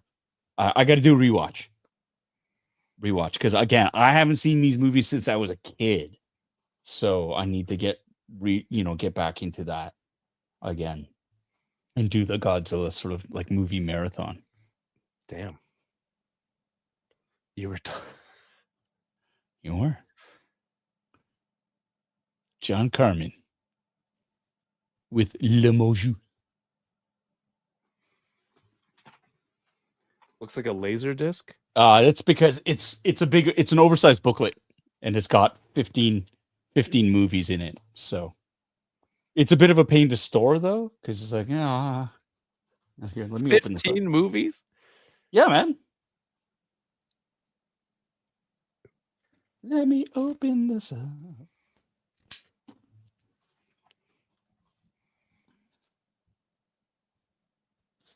And I have the Universal Monsters collection as well. It's in a booklet, much like this.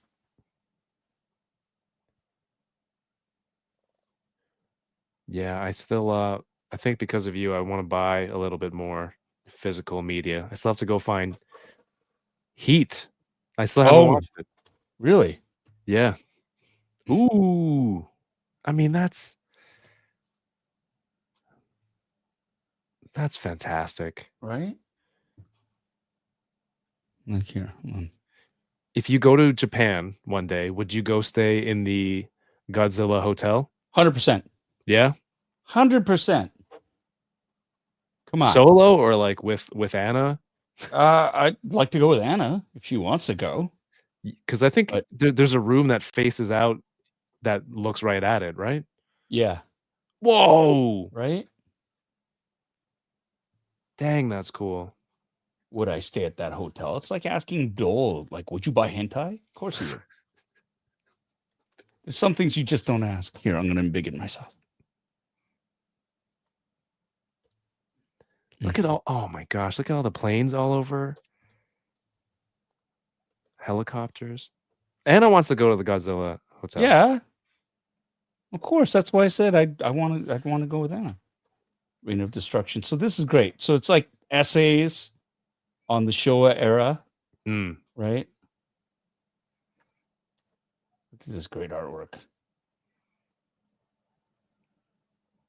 Godzilla raids again. Right. And it's like Criterion, right? It's like a wonderful breakdown of each of these movies. Cultural significance, technical elements. Wait, I think I misunderstood. I thought all 15 movies were on a Blu-ray in this book. No, bro. Wait. So here are the movies. Oh, they are. Okay. I thought it was a breakdown of each movie. No. Dude, I was double confused. What is? Okay, there's 8 discs. Yeah. So I'm assuming two movies per. Oh, and this, of course, this is Criterion. Criterion Collection. Mhm. Yeah. So it's like certain like Godzilla. That's just the one. They've doubled up here. There's Godzilla versus Mechagodzilla, the Terror of Mechagodzilla on here, right? So that yeah, you've got a special feature, but this is a set, man. It's gorgeous, and of course, it's Criterion. Look at that art. Something about when they draw Godzilla to add every detail of the scale Yeah, of the texture of his body, it just blows me away it's when pretty when they sweet, when man. they fill out the form of it. Super cool. I think Raymond Tentis was that who it was? Yeah, was asking where did you order that from? Oh, I think you can get it. Go onto the Criterion website. Barnes and Nobles in the States has it. Amazon, Amazon.com. I think I actually got this on Amazon. It was on sale. Ooh. And it was the cheapest I'd seen because it's, you're getting 15 movies. It's a bit spendy and it's Criterion as Mhm. well. So it's gonna be a bit. But I mean, it's gorgeous. Like I Yeah. love this. Nice hardcover case, really well. I mean, Criterion does it right with the extra features and the breakdowns of the movies, and then the transfer is going to be as good as you can get. So pretty happy about that. Yeah, that looks like if you're a Godzilla fan, like a must-have. Just grab all the movies Yeah, in one go in beautiful presentation. yeah. This I mean this for me, like that's a home run. Here, I'm gonna grab the other. Hold on.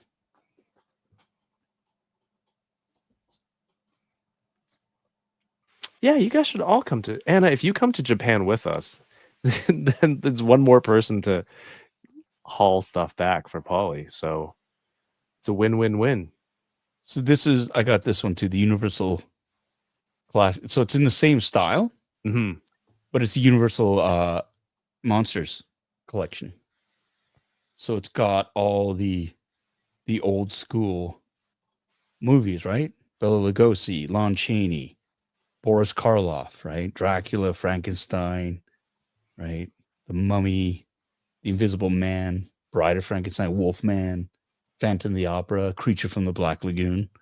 So these are, I mean, again, these are movies I remember growing up. I mean, they were obviously they weren't first run because these are from the from the freaking the 40s and 50s. I think 50s, around the 50s era. But I remember Halloween time they'd play them on TV, and these are the movies that I was allowed to watch, type thing. So, But also from what I've learned about you over the years is that you were also allowed to to watch Jaws. How old were you when you watched it? oh, they took me. Yeah, well, I was 5 years old in the movie theater, right? So, yeah, that was That's one of my favorites. questionable decision making. I showed Noah Predator when he was 5. I think I watched Terminator at a really young age, and I was quite rattled. Right. But that's just hyper violent, right? Like that one was. Well, It's that not and, like- and a killer robot. Yeah.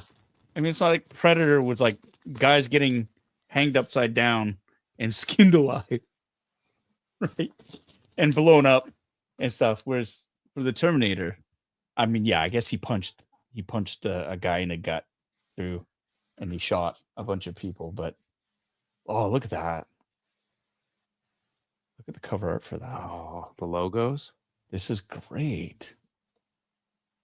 And I noticed too on the back of this card, the back card, are all the technical specs for all the movies. So you have aspect ratios. Oh, look at that. UHD full HDR10 full frame. That's like a 4K transfer for Dracula. That's really neat. Anyways, if you're into that kind of stuff. I love this. Like this art, like the amalgamation of all of the like the creatures in the movies. That's pretty kick-ass. Pages are all stuck together, and it wasn't me because I just opened it. Yeah, we did see that. You just opened it. Whoops. There you go. So if you didn't grow up watching Universal Monsters like myself, is there any merit to watching it now? Oh, Other than 100%. yeah? 100%. To see what terrified audiences back then, Mhm. right? And some of these themes are still resonate.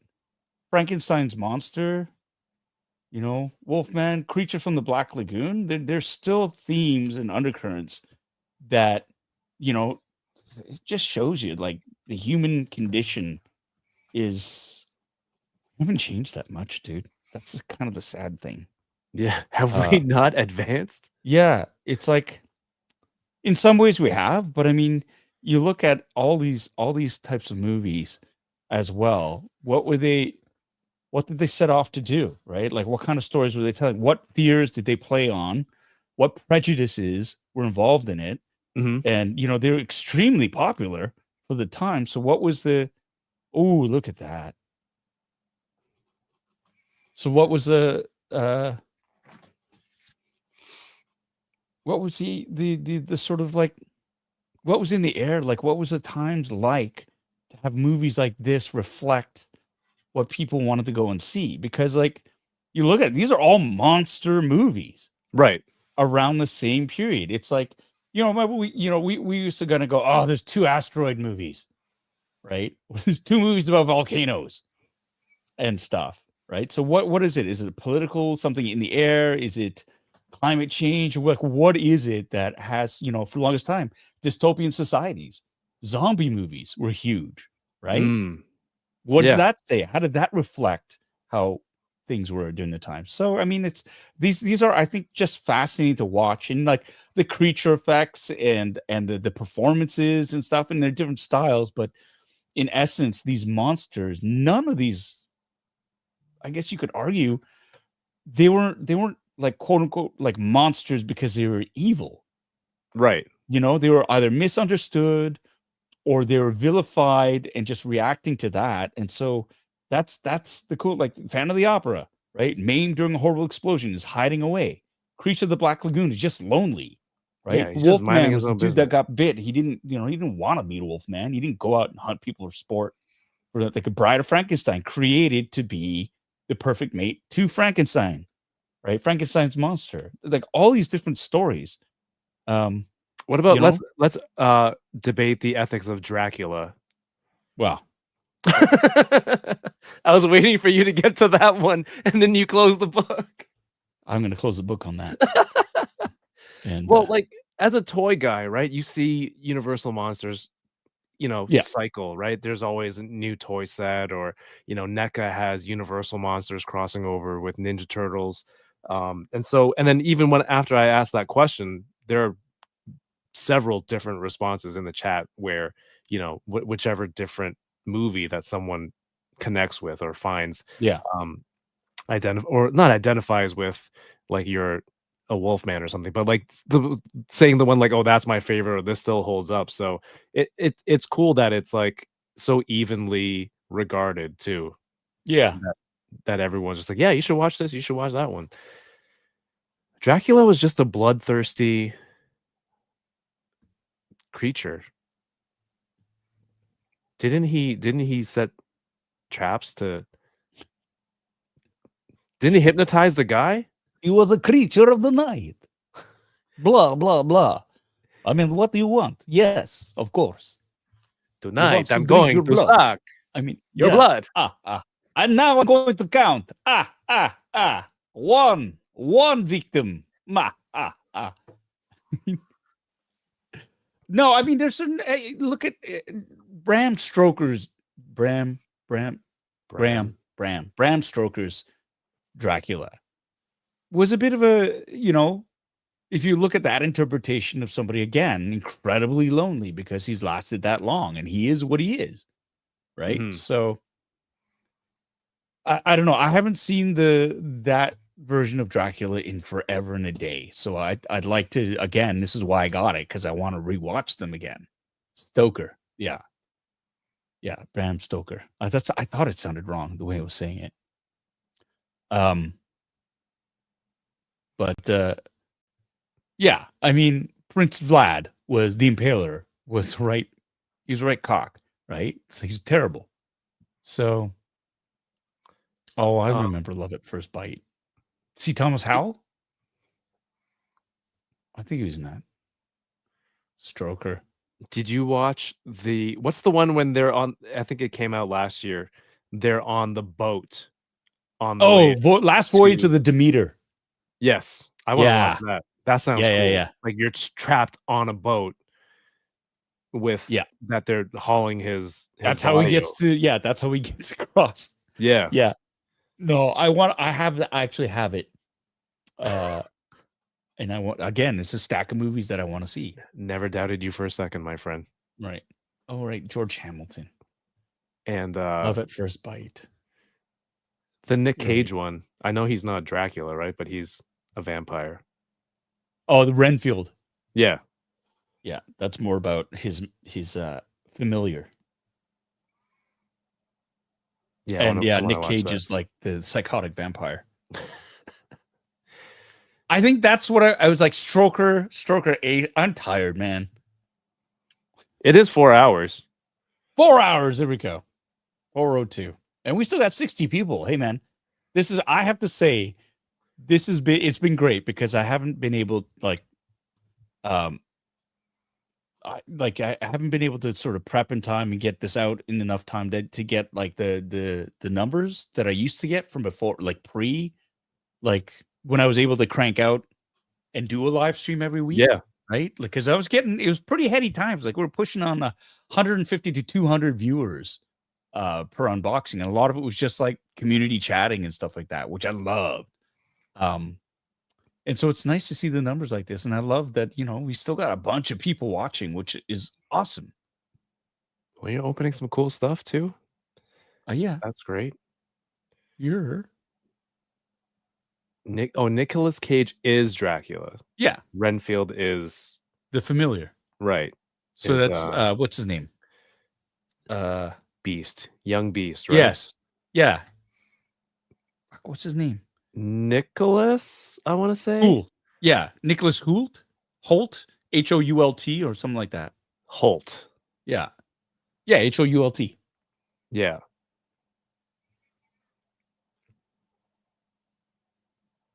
Jackie Daytona. Human bartender. I love him. Oh my god, that's from What We Do in the Shadows. The Matt Berry vampire. Yeah. He goes up in disguise. Jackie Daytona. And his disguise is he puts a fucking toothpick in his mouth. It's so brilliant, man. I love that. It's so good. Human bartender. Yes, that's how we speak in Tucson, Arizona. Love it. Honestly, like I know you and Daniel keep raving about it. Daniel, I've tried. He's going to bed. Weak. Yeah. Weak stock. Opposite of what a vampire would do. That's right. Daniel, it's still nighttime. Yep. From Tucson, Arizona. Good night, Daniel. I hope you don't get an upset tummy from the water. I saw him today. Did you? Oh, that's right. He was at the toy show. Yeah. He was at the toy show. I saw the banter you got. Like he in the other group, he was posting somebody who was selling Micro Galaxy Squadron stuff for ridiculous prices, like the little desert skiff, which was like $10. Somebody was selling for trying to sell for 50. Oh my gosh. Ridiculous. That's gouging. Yeah, it's an unfortunate byproduct of the hobby. A musical. Yeah, so I was there and we were just DK and I. DK was helping me sell, and we were just being silly. You remember Cal, who's the voice of Wolverine. Yeah, Cal Dodd. Yeah, Awesome guy. and yeah, he's fantastic. But he was there as a guest too, and he I think he forgot something in the morning, so he was kind of bummed out. And then me and DK were just kind of going off on like we just pictured him everything he reacts in a Wolverine voice. So it's like, what if we went over there and he was upset, and then he was because he has those claws too, right? He brings Right. the claws that he wears for photo ops. And so what if we went over and he's just pissed and he's just like "Rah!" and just tearing up his table. And I think he was missing a pen or something. And DK had said, "I have a pen." I'm like, but it's not just any pen. Like he's Yeah. autographing stuff. But DK, sweet innocent DK, was like, "I have this pen." And they're like, what if he had the claws and he just slashed the pen into 4 pieces? Like, get the head out of here. Poor DK. Yeah, even Even with even Cal. when you're pretending, he somehow ends up screwing up. But he's planning to do SDCC his first time Ooh. this year. Oh, hence the practicing for border customs. Yes. Do you have a lot of do you have any cons in the summertime? I think I'm going to, not a lot. I'm going to Indianapolis in July. And that's it for now. Oh, okay. I did a lot of cons last year, and it kind of it was tiring, very burnt. And so because I'm doing Avatar, Right. it's harder for me to sort of jump away for weekends. Like I had to cancel from Columbus. I was supposed to do GalaxyCon in Columbus, Ohio in December, and it was too much. I couldn't. Mhm. I've just been jumping back and forth too much, and it's just like work was getting like it was getting super like intense. So it was just like, nah, we got to bail on that one. I felt bad about that because I love GalaxyCon. Like the organizers of that are like, that's it.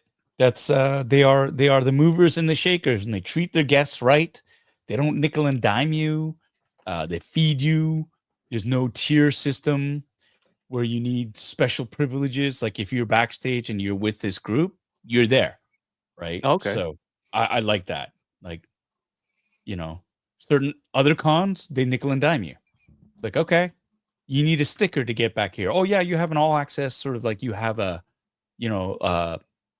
like a guest pass for Right. one of the guests, but you don't have the sticker for food, so you can't get food back here, or you don't have access to the green room because, like, yeah, but he's part of my group. They're part of my group. Yeah, well, you don't have that sticker. It's stuff like that, or Okay. we can't afford to fly you out business class. Would you take premium economy? It's like these are little nickel and dimey things, which are like, if you offer to one, you should offer to all. Type thing. Right.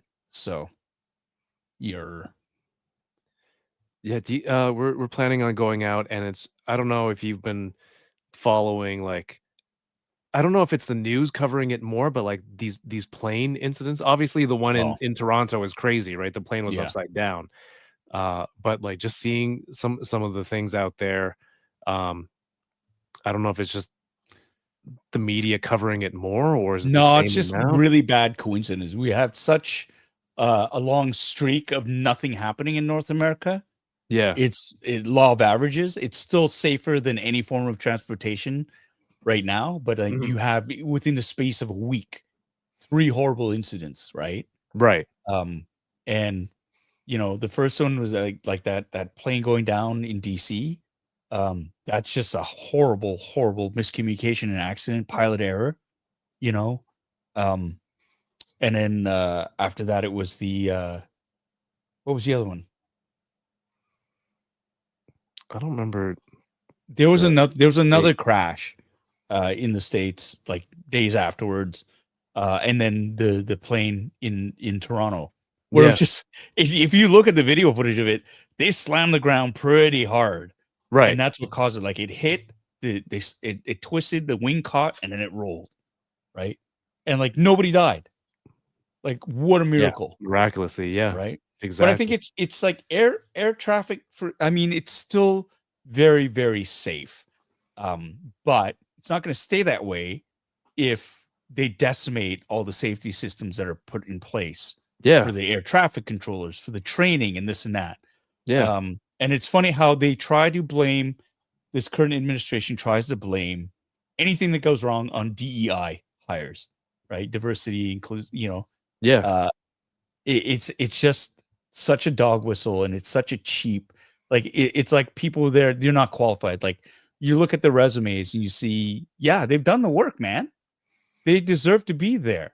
Like Right. they don't just hire somebody off the street, go, you're a person of color, or you're a person who does, we're just going to give you the job. Like, oh, I don't know what I'm doing. Yeah. It's not that Coordinate at all all. these planes. Yeah, it's ridiculous to even think that, but lazy people want to believe that. Something bad happens, oh, it's because of minority. It's a DEI hire. It's like, Yeah. oh my God, that is the laziest, most hateful way of thinking in the world. Right. So I don't know. I just wish people would just sort of look at like the stuff with the fires as well. Where they, they wanted to blame the fire chiefs, Right. or the people in charge. It's like, no, it's not their fault. It was 100-mile-an-hour winds, climate change. Like it was a perfect storm of horrible, horrible things. And the misinformation that they're sending, that, oh, there wasn't enough water for this, there wasn't this or that. It's just like all of it's been refuted. If you actually do the work to see what went on, you could look at that and go, this was a once in a century horrific event that was almost unstoppable because of the climate. Yeah. Right. So I don't know. It's crazy. And like, if you believe it, it's like, oh, this fire is crazy. How did it happen? They're like, oh my God, it's a woman in charge. Well, that's the thing. No, like that's not, fire doesn't distinguish. Right. So yeah, I like to think harder than that, and that we're capable of. But I mean, if you've already got your mind made up and you want to blame somebody, you're gonna. It's the path of least resistance sometimes. So yeah. Okay. Yeah, so I'm not. that stuff, the planes were just a little like, is it, should we go kind of deal. Yeah. Gen Con, is that the one in Indianapolis? I'm not sure. I'm not sure. But you'll see Paulie in Indianapolis. Sometime in July. I can't remember. It's Anna knows. Anna knows, but I'm not sure. I think she's left. She doesn't want to hear me anymore. I think we should do the same. This is great. Sure. It is. I actually, hey, Mike. we're just about to wrap it up. Hey. It's good to see you guys. Squadcast. We just talking. We finished talking about MGS stuff, so you can catch it on the replay if you haven't seen it. Hope you're well. John Carmen. It is what it is, my friend. You just gotta sort of ride it out. But thanks. Ryan Dole. Good night, my friend. Hope you're well. I'll see you in a bit. I'll see you. I'll be seeing you. Good night, Alexander. Thanks so much for your support. All right, we're gonna wrap it up. Yeah, I think we should wrap it up. Wrap it up. Kevin, where can we see you next? I'm on YouTube every Thursday, 9 p.m. Eastern, at Toying Around. I am announcing tomorrow that the Toying Around ToyCon will be returning this year on May the 3rd. So if you are a local toy collector, in the area, and you want to meet some other collectors, trade some toys, sell some toys, find maybe something that you're missing from your collection, come by. Nice. I think it's a lot of fun. There'll be lots of stuff to sell. May 3rd. So if you follow me on Instagram, Toying Around, you'll see information for that tomorrow. Nice. I went to it last year. It was a blast. Really, really well done. Thanks. Look forward to it. And I'm looking like I'm sure there's going to be more and more people every year. So as it gets out, that's very well run. And if you want to, meet like-minded people and buy some toys, sell some toys, contact the man at Toying Around. Bernd Vidar, Vader 74 Larson, good to see you, and good night, my friend. For all of us here, thanks so much. This is the first of many to come out of Warehouse 81. Really looking forward to it. Excited about working on the collection tour that's going to be happening. Sweet. And yeah, Tommy's right. If you go to the Toy Con, you get to meet DK. there you go. It's gonna be fun. Gonna be fun. And yeah, why the hell not? Why the hell not, Bad Wolf? All right, Mike. Good night, Raymond. Thank you. Again, this is the show. I hope you had fun. You could have been anywhere, but you chose to be here. I hope you learned lots. I hope you made some new friends and new contacts. Funboxing Sundays, 8 p.m. Eastern every Sunday.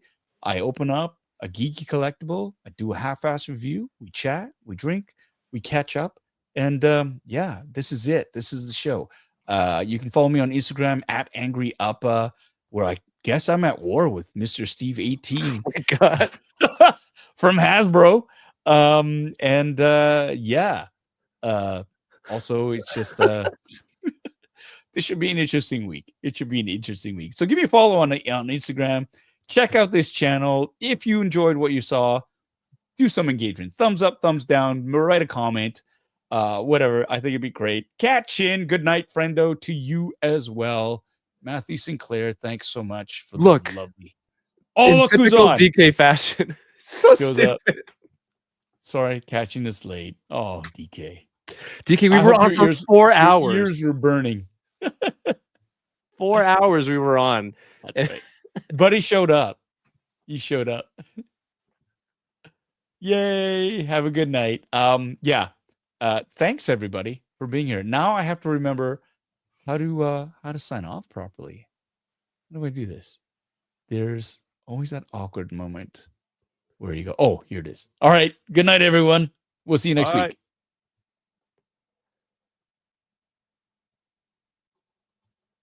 I always do this. I should have really done this.